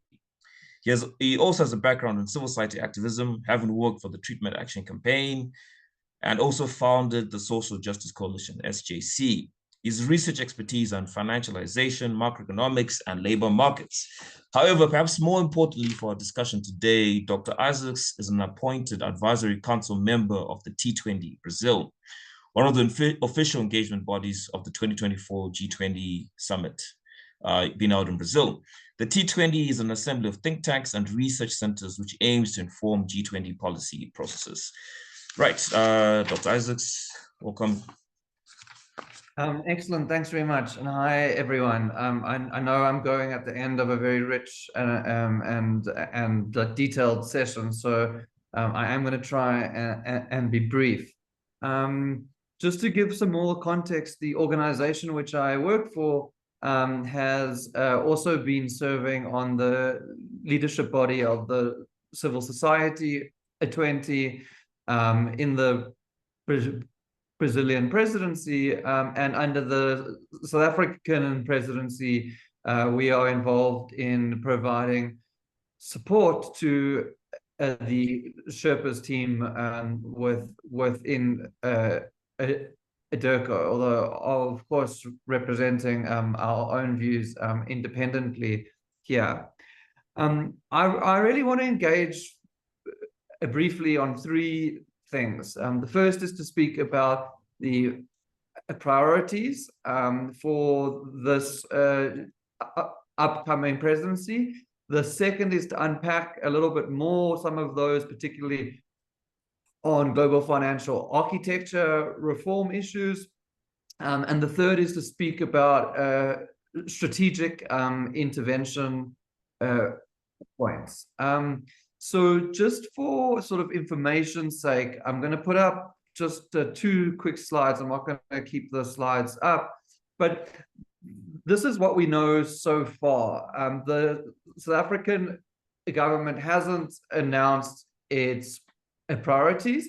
They have said publicly that there's a sort of broad umbrella theme of the notions of solidarity, equity, and sustainable development, which of course encompasses a very wide range of items, and they are in a process of defining and refining what the focus areas will be.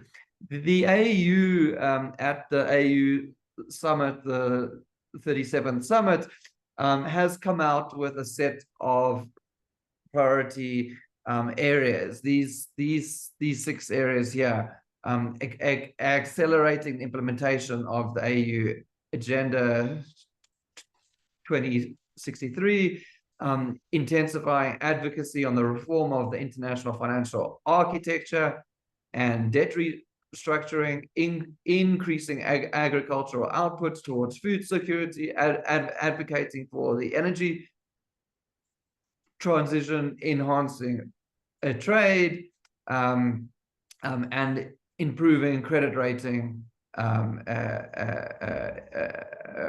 ratings. And so these speak to some of, and there's of course important information which we can unpack here, and we're out of time, so I'm not going to go into these in huge depth, but happy to speak a bit about each of them if there's questions. Where I want to focus the attention is on this issue of number 2, which is a big focus area of the G20, the question of the international financial system. The AU hasn't, and the South African government haven't articulated in detail all aspects of their priorities here, but I would argue that there's at least sort of 6 key areas of focus: international governance reforms, DSA common framework, and so on. And I'm briefly going to just unpack those a little bit more. So there is a sort of large and long-standing contestation over the representation of global South countries in international financial institutions like the World Bank and the IMF. There is strong arguments for the reform of those quota system. African countries will require significant financing needs in the upcoming period, are vulnerable to external shocks, and will see rising emergency financing needs. Of course, there's also arguments around in the importance of ensuring improved democratic accountability of these institutions. The second area I had up there was about the inequitable allocation of financial assistance. And basically, African countries receive a relatively small share of international financing through IFIs and similar institutions. The third is the reform of debt sustainability analysis and credit rating. It sounds very technical, but the manner in which the countries, the way in which their credit sustainability is assessed, influencing borrowing costs. So you will pay a higher borrowing costs if you are perceived to be a higher risk. But the existing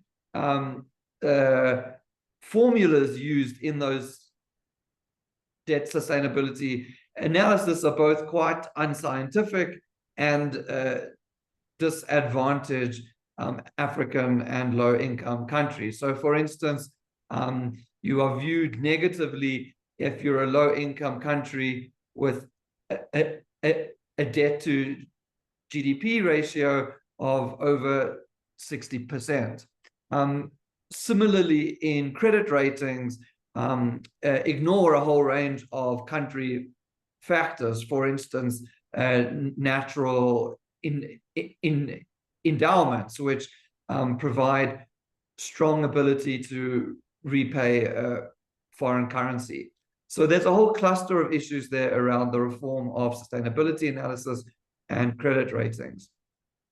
The fourth, very important, is with regards to a common framework on a debt restructuring. So with the increased borrowing which took place under the COVID and the inability of, or perceived pending inability of some countries to repay that, the G20 became the site of a formulation of what is known as the common framework, which is a framework for restructuring debt, right? And attending to the needs of countries which are unable to service that debt. At the moment, Zambia, Ghana, Ethiopia, and Chad are all in different moments within that. But the framework is not serving the needs of developing countries. The AU, for instance, has proposed some high-level principles for the reformulation of that, and this is a potentially very important area for the upcoming presidency. The fifth area has to do with the channeling of special drawing rights. SDRs are a type of financing provided through the IMF, and the proposal is that countries not in need of those would be able to make their share available to other institutions, in particular to development finance institutions, and in this case, particularly to the African Development Bank. The sixth area has been a long-standing issue on the G20, which is about increasing the flow of development financing capital. So, that is financing through multilateral development banks in particular, but to finance infrastructure needs, energy needs, and other social and economic needs. There was a big push a few years ago within the G20 to have so-called bigger, better, and bolder multilateral development banks. The initial projections was that this could see an extra $500 billion US dollars mobilized annually by 2030. The most recent communique from the ministerial meetings in Brazil in July however, said that the new target is only for 357 billion in total between now and 2023 and 2030. So a real scaling back of the ambitions, and Africa's financing needs are really, really large. The seventh area which I had was on illicit financial flows, and the that obviously is a really important issue facing African countries, and one which hasn't received significant attention at the G20 recently. The very last is that there have been efforts made recently under the Brazilian presidency around redistributive taxation, a taxing of the rich to finance climate transitions, and that's another potentially important area. There's also an important interface between the G20 and the UN Global Tax Convention, and the importance of securing G20 countries' support for that. So I'm almost out of time. So that's some of the issues within the a global financial architecture conversations. In terms of strategic considerations, three very quick things. The first is that we should be engaging to support the capacity of the AU and the South African government to drive these issues forward. The second is that there's a need to secure alignment between the AU priorities and the South African ones, in particular to secure the ambition of the National Treasury to advance some of these topics. And lastly, others have spoken about spaces for engagement by civil society, and I would really see that as a spectrum with three key sort of points on that spectrum. On the one hand, you have ways of engaging in support to state or AU bodies, so to be official support roles and so on. On the other end, you have the civil society mobilization through demonstrations, protest actions, and like so on, to make one's voice and demands heard. And then in the center, you have the engagement groups, the formal structures of engaging. And African civil society needs to determine, which issues are best moved forward through those different channels, through providing a direct support through outside lobbying, or through a kind of a middle ground, insider outsider work through the engagement groups. And each of those have challenges and benefits, which we could unpack further. Thanks very much.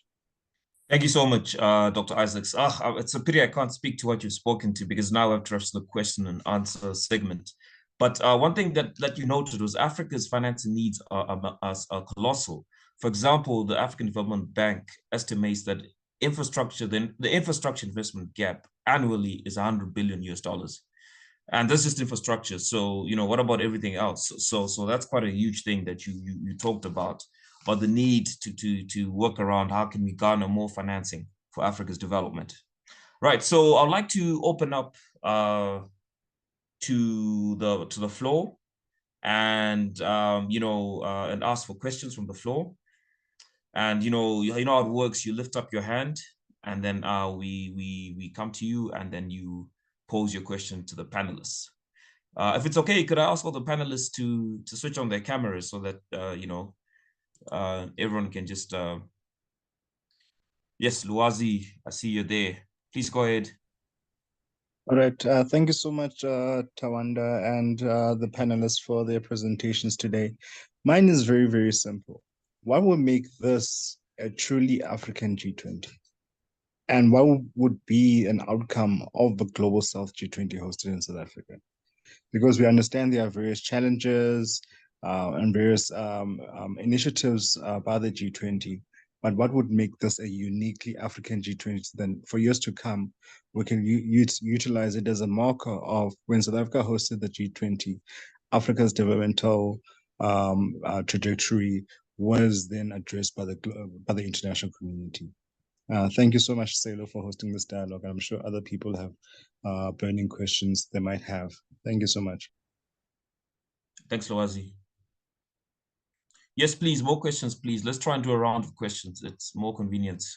So it's more convenient to do a round of questions for the speakers.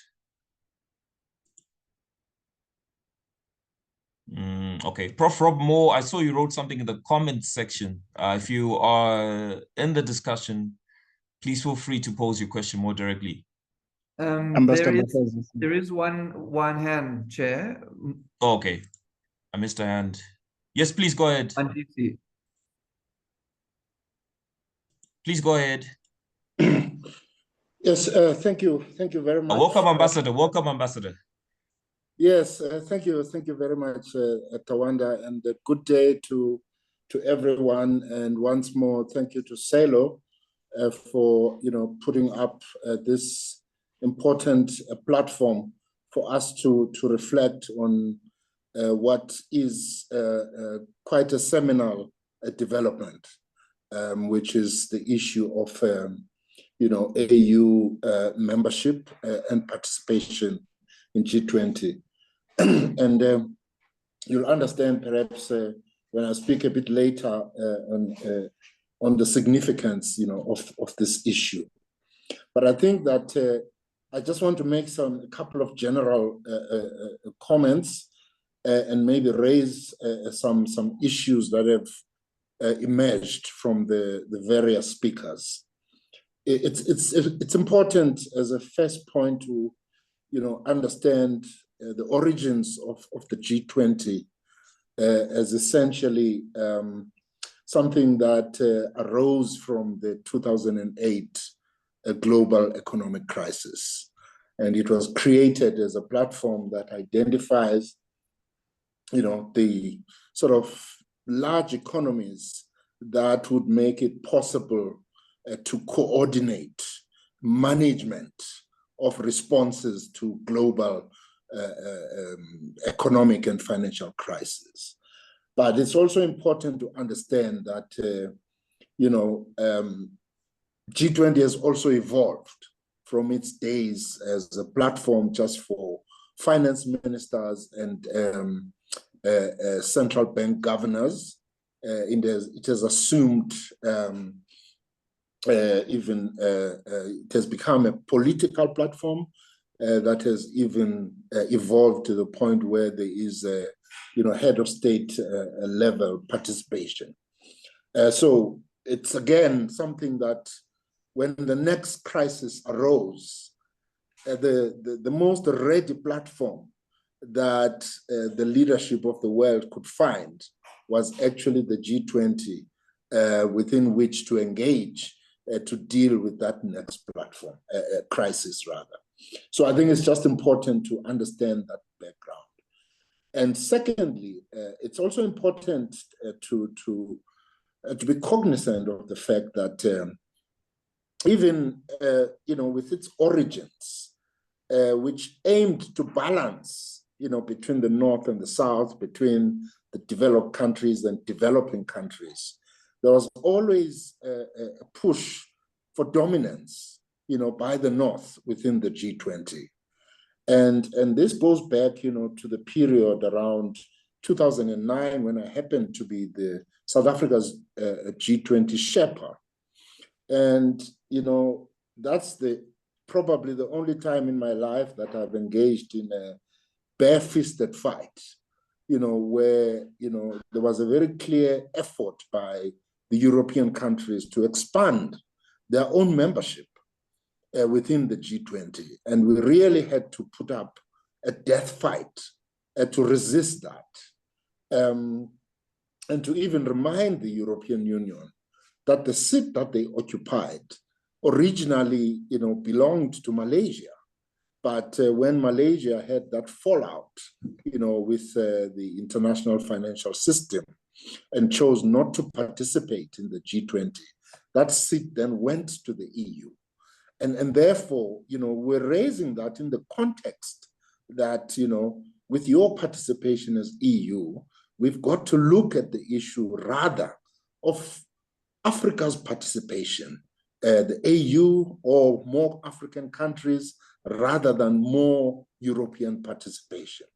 So it is really a source, I'm giving that background to make the point that it's a source of great satisfaction, that we've reached this point where the African Union, has now become a member and will continue to participate in the G20 as a permanent member. And this speaks to South Africa's persistence, but also Africa's persistence. As with all battles, we have to be persistent all the time and just keep on fighting. And in the end, we're able to achieve our objectives. This goes back to the time we had to fight for our freedom and the various issues that we had to fight for in global platforms. And so I'm very pleased with the clarity that Ambassador Makaya, provided us in terms of how the AU has organized its participation in the G20. But it also takes us to an important issue that Alex raised, which is the issue of really focusing on building, the capacity of the AU institutions, because these are complex, institutions. The issues that are dealt with are complex. They require, particular capacities. And so I think it's just important to shine a light, on that issue. And perhaps Ambassador Makaya, if he is still present, I would wish to just ask of him, how this matter of AU capacity and building Africa, the AU's capacity is being addressed. And the last 2 points that I'd like to raise is that, when we thought that we had, began to register some successes in dealing with the debt issue, we then had COVID that brought on, new indebtedness. And so I support the point that has been made. I think it was made by, I can't remember who of the speakers raised the issue of debt. I think it was Alex again. Dr. Isaacs. Dr. Isaacs, yes. That continues to be an issue that, is challenging us again and will have to be an important part of the deliberations within the G20. The last point, there was the point that was raised by Alex around the lack of a permanent secretariat. And I acknowledge, the issues that Alex has raised and the potential downsides to the lack of a permanent secretariat.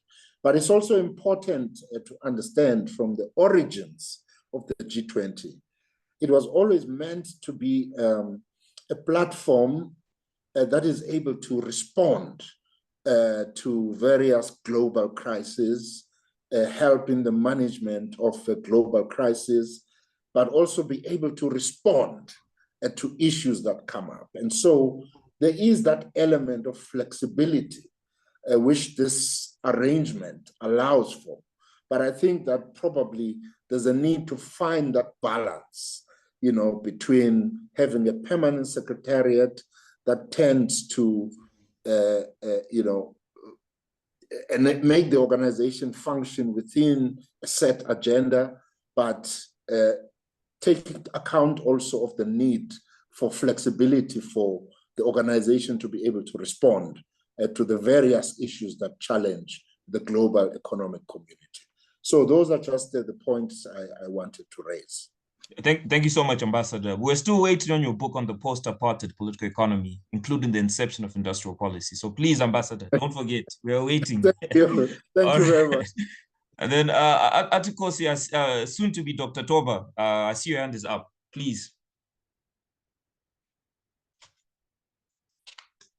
Yes, can you hear me? Can you hear me clearly? Yes, yes. Can you hear me clearly? Oh, yes, okay. yes. No, go ahead, no. please. I think yes, Ambassador Mpaka, I think you've covered all the aspects that I was thinking about when I raised my hand. I think mostly I would have liked just when the speakers are coming back, just to indicate what kind of capacity that maybe the AU would utilize in this new platform that it has been given. I mean, it's an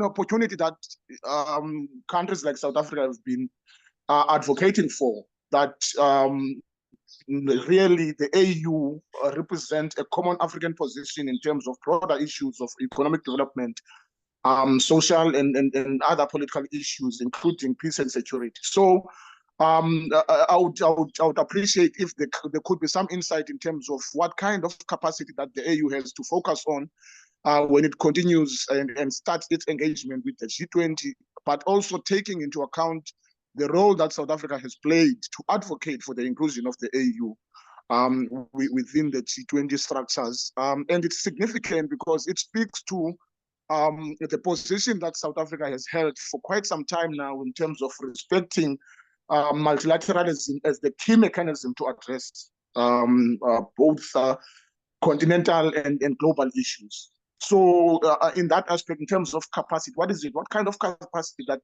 the AU must look for and can advance on in terms of trying to gain some fruitful outcomes from its inclusion into the G20? Thank you. Thank you. Thanks a lot, Ati. I see that there's a question in the messages from Professor Rob Moore, who's a SALO board member. I'd prefer for him to ask the question, but can you hear me, Professor Rob Moore?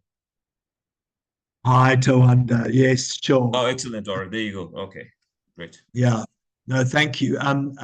Gilad noted this point in kind of his presentation, the issue of illicit financial flows and the kind of impact that these things might have on the development agendas, particularly in the global south.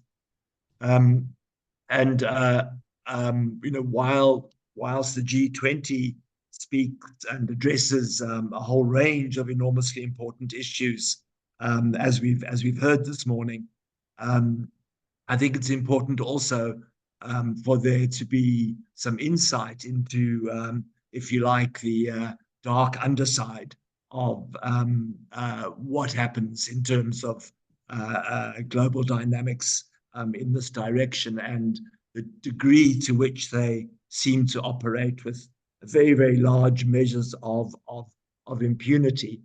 So, I mean, I think it would be interesting if we were able, within one of the streams of the G20, to say, get a sense from people who know about how these things work and the scale of impact that they can have on economies.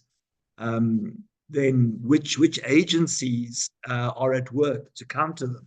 There are some, very clever and important agencies that are able to work. It would be interesting to know what they're able to do, but also what limits their efforts, and whether the G20 could indeed help to support the work of those agencies to limit the impact of these illicit financial flows and global organized crime. Thanks very much, Tawanda. Thank you. Thank you, Prof. Yeah, so I'll hand over to the speakers. I think Luwazi asked a question initially, and I don't see any more hands up. So gone. Okay. So I'd like to give the speakers, maybe they're gonna address Luwazi's question, Atikos' questions, speak to some of the ambassador's comments, and then they can also be your final word as well, combined, if that's okay.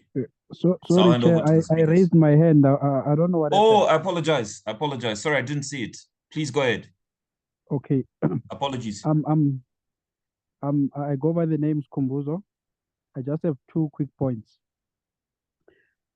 Maybe it's a spanner in the works, this question, man. Within the G20, you've got your so-called developed. Now, if you analyze their foreign policy, we've done this with Ambassador Mpatwa at some point in our lives. It's about destruction of everything else for their own survival, in essence. Now, we are in this group with them, and their foreign policy is about, the whole essence of hot money and these financial flows we're talking about. It's about weakening currencies around the globe. They do that deliberately. Now, what should be our attitude as the global south towards the G20 versus BRICS, which I think is a strategic alternative? Is there still a need for us to prioritize the G20? Then the second question, the OAU was formed, among others, to support a struggle against colonialism. We've got these comrades in the Sahel region. They've now formed themselves into something. 1 or 2 countries have even left the AU. Yet we are speaking of the unity of Africans. And I looked here most of our participants, I would say, are people who have taken part in the fight against colonialism in Africa. These comrades in the Sahel, I don't have a word for them. I'll call them comrades. Fought the French, fought the colonial tax, and now are left to fend for themselves. They might have chosen a wrong route to do what they were doing, but the objective reality is that they are here, they are African countries, and it's our brothers. What should be the AU's relationship with the Sahel, movement, if you like? It's important that we unite Africa as a whole, because if we bureaucratize the AU and it forgets its colonial historical mission, it will not see other alternatives, for example, as we do in the BRICS. So those are the 2 quick ones, Chair. I thank your indulgence. Thank you very much. Thank you so much. All right, I'll just hand over to the speakers.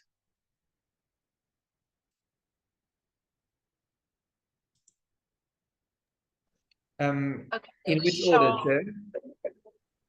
To make it easier, we could go in the order that the speaker spoke, if that's easier.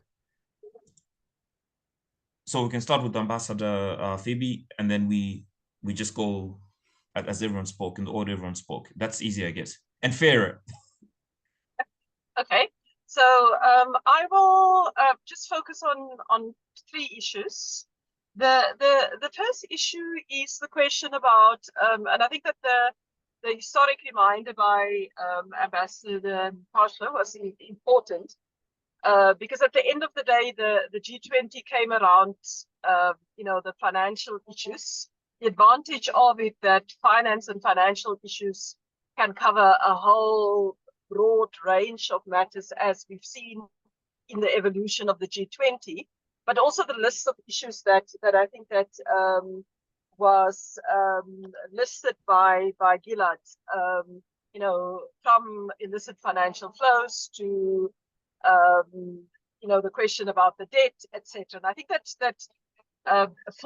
for the agenda that South Africa wants to set, it will be important that we maintain those focus, because those issues are critical, as the discussion showed today. So for me, in terms of priorities, we will not be able to address everything, but I think that we need to keep the focus. And I think the list of 7 issues, as well as the AU, the issues listed by the AU, are important ones that can form the core of our agenda as we crystallize it. The second point, which is linked to this issue about what's going to be different for the South African G20, is the fact that we come to an end of 4 years of presidencies by the Global South, as I said, and other speakers mentioned. And therefore, how do we consolidate what's been done, but also make sure that, you know, subsequent G20 summits does not derail us take us in a different direction, and specifically in the context about who the next country from the north is that's going to chair to have the G20 presidency.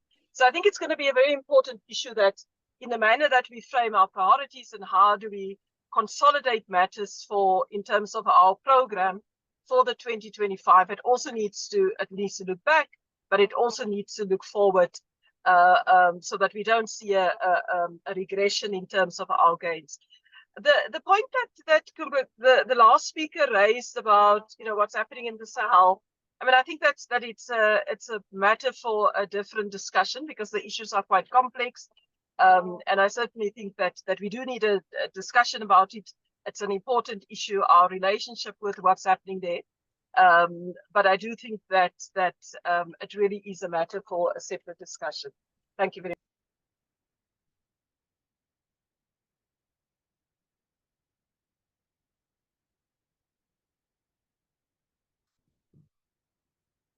Thank you so much, Ambassador. Right. Is Ambassador Makaya available, or I noted that he was having technical difficulties? Okay, we can for now we can Siviwe go. Yes, Ambassador, please come in, please. So sorry, I've moved offices. My internet is very unstable. Okay. Not hear all the questions, but I had Ambassador Mphahlwa, his question about the capacity at the AU, which I believe also Atemposi intended to ask the same question. And then there was a question on BRICS versus G20, and then of course the matter of the worrying matter of the Sahel region. Let me just start with the first one. Ambassador Mphahlwa, you are correct. The AU does not have the required capacity to deal with the G20. And South Africa has realized that. Part of the reason why the AU does not have that capacity as we speak is a capacity that has yet to be established. In this regard, South Africa has selected to work closely with the AU.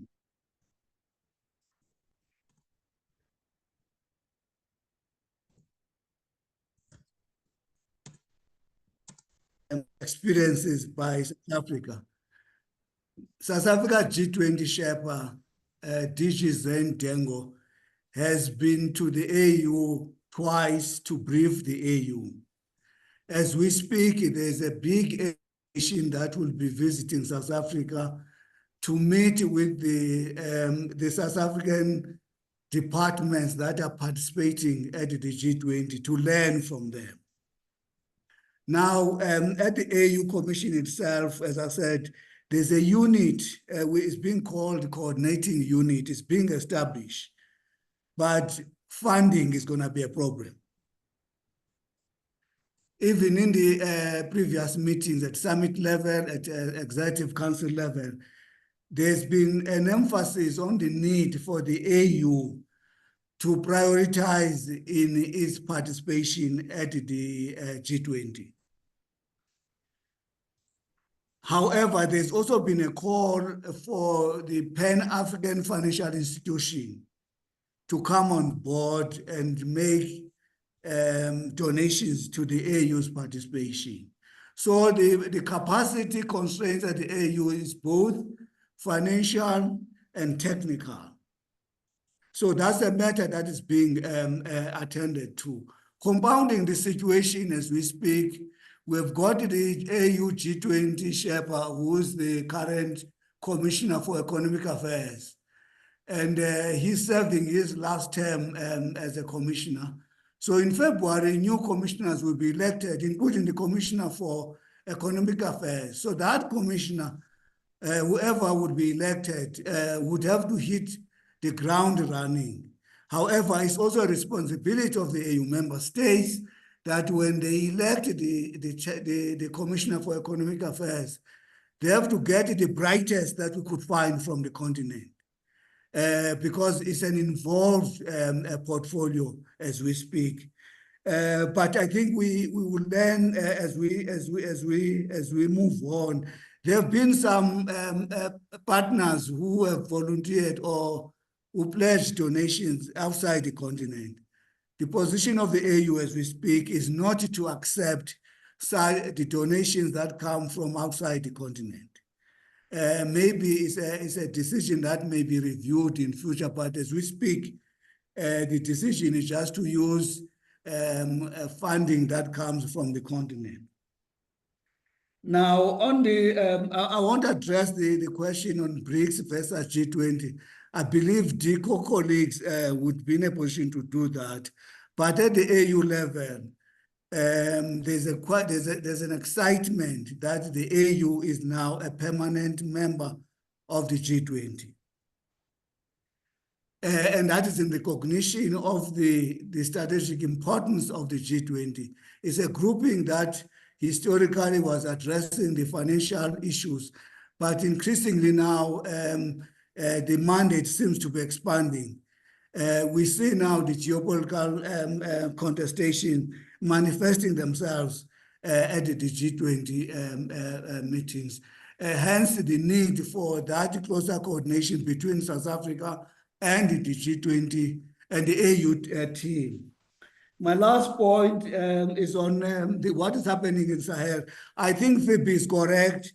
As Kumbuzo, my dear brother, would wish to have a side discussion on this matter. But for now, let me just say to you, the AU collective is extremely concerned about the resurgence of unconstitutional changes of government.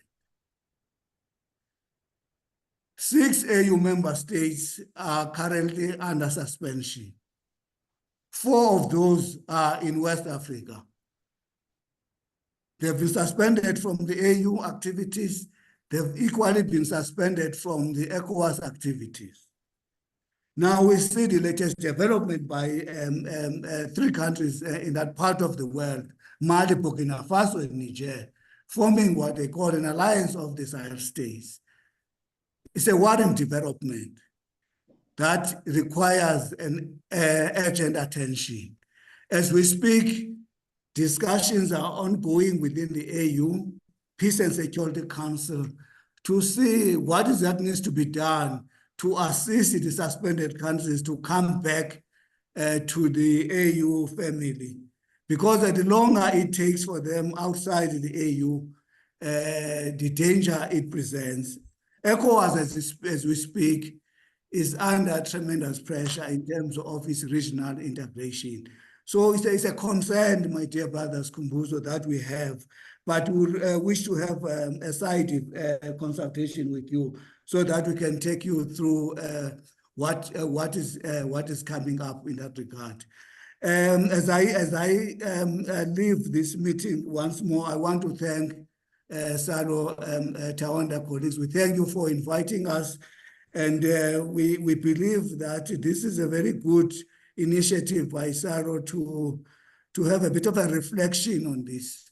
But the role of the civil society supporting not only South Africa, but the AU is dearly needed. And the research that colleagues would have to undertake on all the strategic issues, priorities of the AU, whether it's debt servicing, SDRs, restructuring of SDRs, health matters. So the research that is going to be required, digital transformation. So the research that is going to be undertaken by the civil society is highly needed, because the AU as a commission will not have that capacity. So thank you very much, then, colleagues, for inviting us. Thank you so much, Ambassador. Thank you very much for making time. Asifiwe. Thank you, Tawanda. I think I'll just maybe respond to one of the questions there, and I'll try to keep it very short and brief, as I'm sure that there's much expertise to this question. But I think I'll just like to look at the question brought out on the attitudes towards African attitudes towards the G20, especially now in the context of BRICS as an emerging group of economies and possible bilateral partner. So it really does sound interesting in this current global architecture that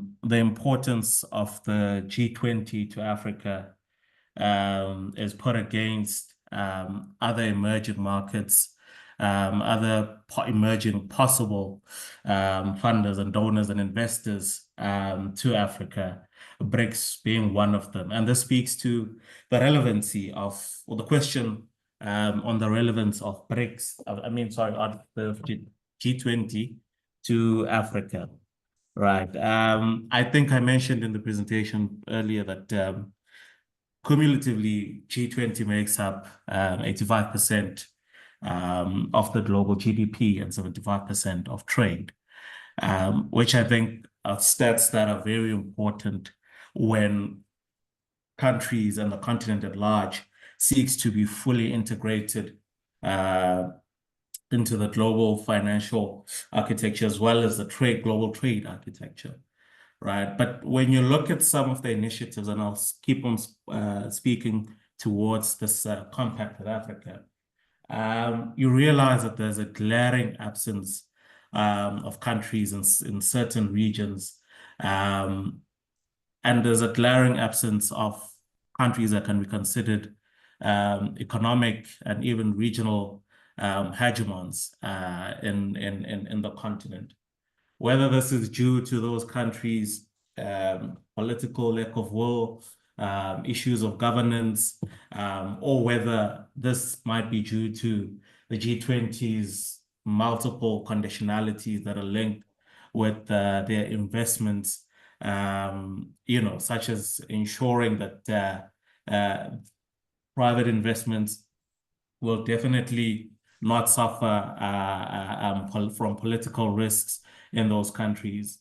The BRICS grouping itself comes in from a point of wanting to engage with Africa and offering an alternative to what is already available for African countries when it comes to investment, when it comes to trade, when it comes to bilateral, even through these grouping deals and engagements.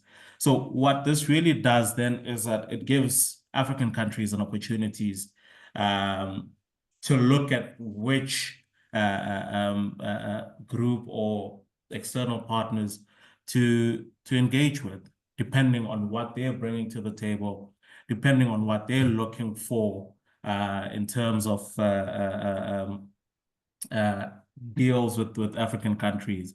So the attitudes that we're seeing now is not necessarily that G20 is not needed. It's still a very important grouping, but sometimes some of its initiatives, along with the multilateral donors that are included in those initiatives, really do not look impressive anymore, because they're no longer the only option that's available when it comes to investment, when it comes to bilateral or rather trade and finance deals with African countries.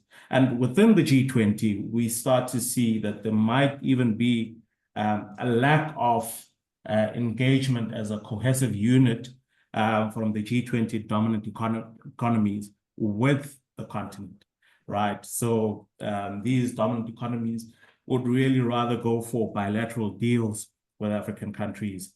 And the question there is, are these then bilateral deals under the G20 auspices, or are they just directly between these countries on their own country-to-country auspices? And I'll make an example here. China's FOCAC is one of those. Japan's interest in the continent is also an example, and the rising deals or engagement, or rather, the rising level of engagement from Saudi Arabia with the continent. So it seems that countries themselves might have their own interests outside of G20 interest in the continent. And in that, there seems to be emerging economies and markets that are opening up for the continent and countries, and some have less excessive restrictions and regulations, and others come with no regulations or conditionalities at all. So it seems to offer Africa, at least from this perspective, opportunities, but it might have drawbacks as well, that when there's no regulations and there's a lot of funding and investment coming in, sometimes this means that countries might not be able to fulfill their end when it comes to debt repayment of these countries, and indebtedness becomes an issue growing and growing. And sometimes this then results in fewer investments from other donors outside of the G20, right? So yeah, I think I'll just touch on that, but I'm pretty sure that there will be some more comments on this question. Thank you. Thank you so much, Severe. Then I think we go to Alex. Yeah, I think we're pretty much out of time, so I'll be quick. What would make this an African G20? I think we can think of that in terms of process, and we can think of that in terms of content. And on the content issue, I would say it's precisely this question of international financial reform, debt, the cost of capital in Africa, and the unfair assessment of risk. And there's a lot of work already being done around this, but these are all tied together and very much reflects the Global South agenda as well. On process, I think part of that is already in play in terms of meaningfully bringing in the AU and having a continental approach. But I think this is something that needs to be explored across all the engagement groups and in the processes as well. I would say that Brazil has set a very good precedent of having a very inclusive, and the Social 20 is an example of that, where they're bringing together all the engagement groups to engage. So that's that. On the permanent secretariat for G20, so just to be clear, it's not that I was advocating that the G20 should have a permanent secretariat. I was just observing that it doesn't. And that has certain benefits and it has certain drawbacks. And for civil society organizations and other actors who might be part of this meeting seeking to engage, it's important to be aware of. So I just wanted to clarify that point. And then G20 versus BRICS, I think that's a false choice. I mean, I remarked on 2 points. One, the increasing polarization of the global international system, Global South, Global North. Number two, the fact that the G20, just like any international institution, reflects the power asymmetries that we find in that system. I hope it's not a newsflash to anyone that countries pursue their national interests, and that's what they do when they engage in the international system. And we shouldn't be surprised by that, but that still creates space for engagement and cooperation and potentially mutual benefit. The mutual benefit is not automatic just because we're coming together in a forum, but it can be achieved. So I don't think that we should be looking at the G20 as, let's just go for BRICS because it's a safer place for global South actors, and forget about the G20, because in the G20 there's global South and global North actors, and the global North actors use their preponderant international power in order to pursue their interests. I would say precisely observing that fact is an argument for the global South to remain engaged and precisely work in a consolidated fashion on a global South agenda, using the levers available to them, but recognizing that it's an unfair international system. I would not say that that's an argument to disengage. And I would further say that even within BRICS, BRICS has been very cautious around positioning itself.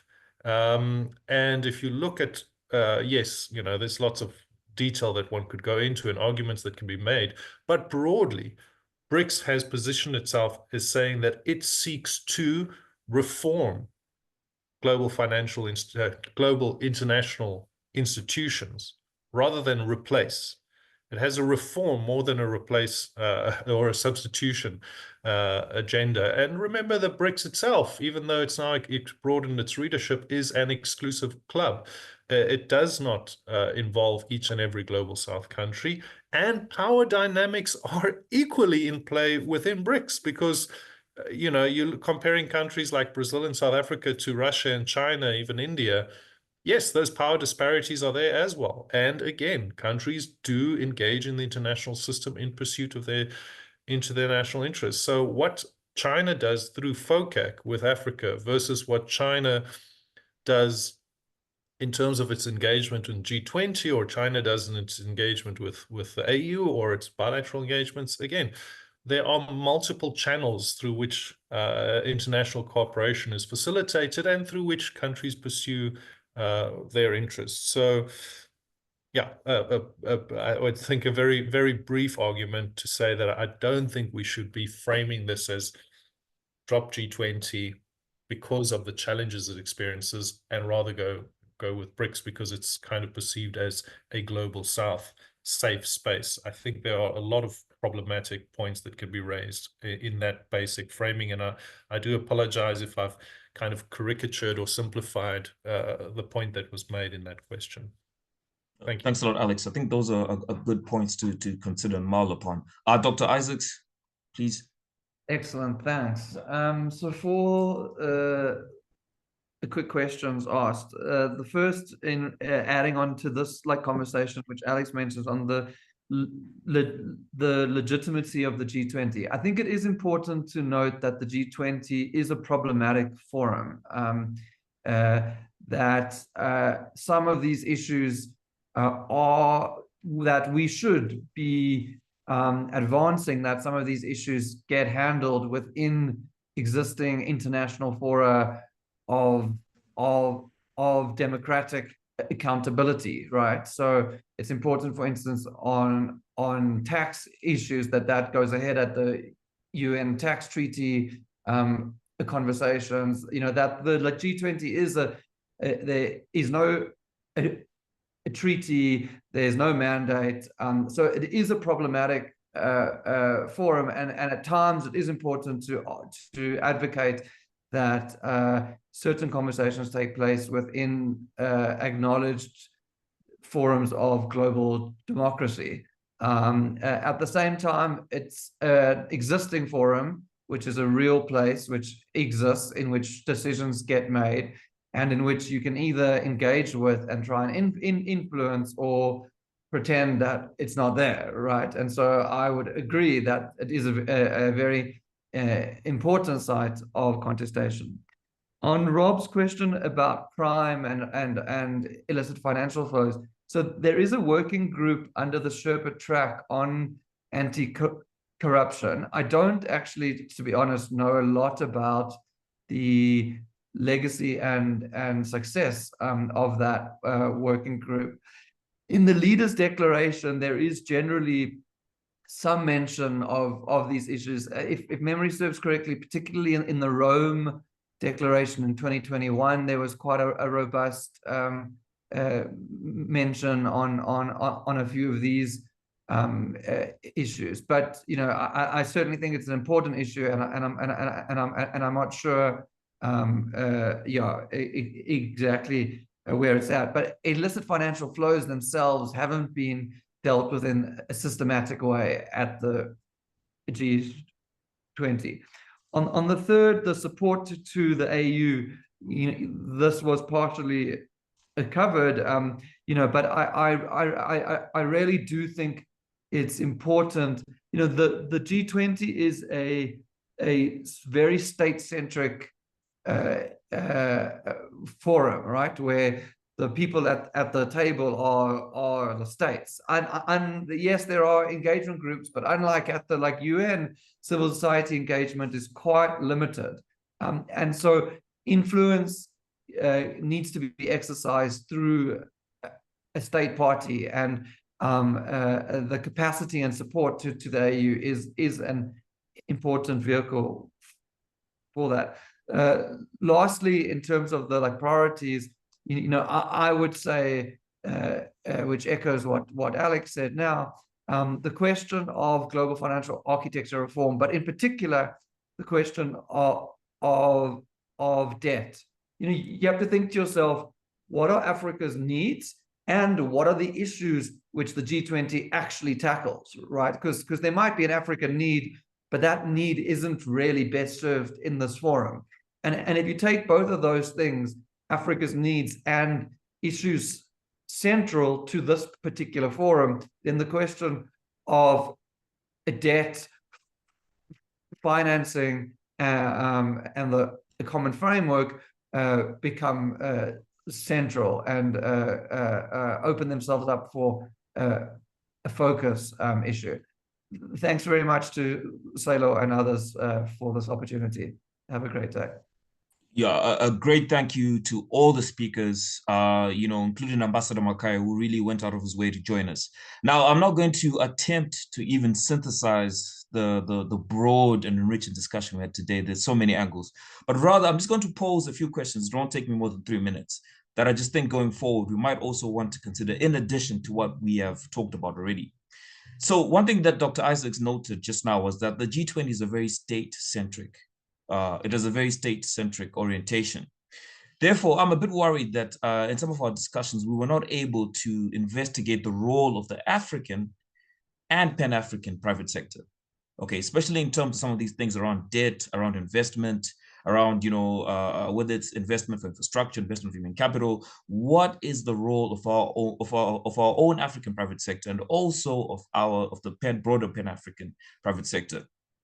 So I think as we celebrate the G20 in South Africa, I think it might also be important to note that other Africans in the diaspora might also want to share our joy at hosting this event. So I think maybe consideration should be given to inviting, CARICOM, our relatives from the Caribbean and elsewhere to also participate in this milestone for Africa and South Africa. And then tied to the issue of the private sector, what is the status of our small and medium enterprises in terms of G20 processes? I mean, we know that Africa is a highly informalized economy, right? This came out during the COVID crisis, that most Africans ply their trade in the informal sector, be it agriculture, be it services, whatever it is, it's mostly done in the informal sector. Therefore, how do we get access to finance for people operating small and medium enterprises in this informal sector? How do they have access to technology and technical assistance so that they can scale up some of their projects, right? So COVID laid this bare, that we've got a situation where most of our people are not employed in the formal economy or the public sector. So how can we orient the G20 to start thinking about the needs of millions of Africans who are applying their trade and sustenance in the informalized economy, right? And then the agricultural sector is huge in Africa for two reasons: for sustenance and also for trade. So I know the G20 has had an increasing focus on agriculture in terms of trade, but also agriculture in terms of food security, which is a real big problem in SADC currently, and was set to be a big problem going forward, I think, due to climate change. So we have to factor in as well that aspect of agriculture as a big sector in Africa, and also how it relates to food security as well. And then lastly, in terms of African regional economic organizations, have each, as each of the African regional economic organizations, have their developmental priorities been infused into the African Union's engagement with the G20? And further, has civil society played an active role in this? So I know that SADC has got its own unique developmental blueprint, right? Probably so does ECOWAS and the other regional economic organizations. But are those developmental blueprints being infused into how the AU is engaging with the G20 and probably with South Africa as well? Okay, and is civil society playing a key role in this? All right, and I think what Mr. Tomo noted about, we're assuming that we're talking about Africa as a unified entity, but I think the problems that are in ECOWAS are of serious concern. And we have to also question, what does the African agenda mean for us right now? So I think there's a political element to this, and I'm not sure how we're going to address that. And then, as the Ambassador Bashla noted, capacity support is crucial. And I think Ambassador Makaya noted this as well. So please, we ask Alex, please go back to your colleagues at SAIA and tell them that we need to have this continual engagement. We need your skills. You're some of the climate change, climate experts. You also have knowledge about the extractive sector. So let's pool our resources together. IEJ, Dr. Isaacs, please let's continue to make sure that you continue plugging in. So the good work you've done for the Brazilian G20, please transmit that work to the South African G20 as well. And then lastly, this G20 is a historic opportunity for both South Africa and Africa. And I think, South Africa has prided itself in the past, especially from Parliament side, on public diplomacy and outreach. And I think, Alex, you mentioned what I'd called the S20 earlier, and the name is actually the Social 20. And I think this initiative by the Brazilian government is something that is very exemplary. And I think it'll really complement South Africa as well, especially now that we have a GNU, different political parties, different entities in our broad body politic in South Africa. I think that that Social 20 model might be something we might want to look at, especially if you want to make this particular G20 an enriching experience, not just for the public sector, but for the broader public as well. Right, so I'll stop there, and I would want to extend my great thanks to Siviwe Rikotso from Rosa Luxemburg. Thank you so much for your patience in dealing with us and for helping us organize this dialogue. And I hope that you continue to support SALO's efforts, Siviwe. Thank you so much. Siviwe, you want to say something? Yeah, please. No. It's just wanted to say thank you to you guys for the invitation and to the panelists. This was a very, very lovely discussion. I've learned a lot because I can see that there is a lot of expertise here, and hope to see more of these engagements as we approach November, December. So thank you again. Thank you very much, Rosa Luxemburg. All right, Lily, I'm done on my end. Is there anything else you want to? If I may, yeah, yes, Ambassador. Yes, because I think in your concluding remarks, you actually raised an important issue that made me to sort of think of an idea to deposit. You know that historically South Africa, in hosting, for example, BRICS summits, it has developed,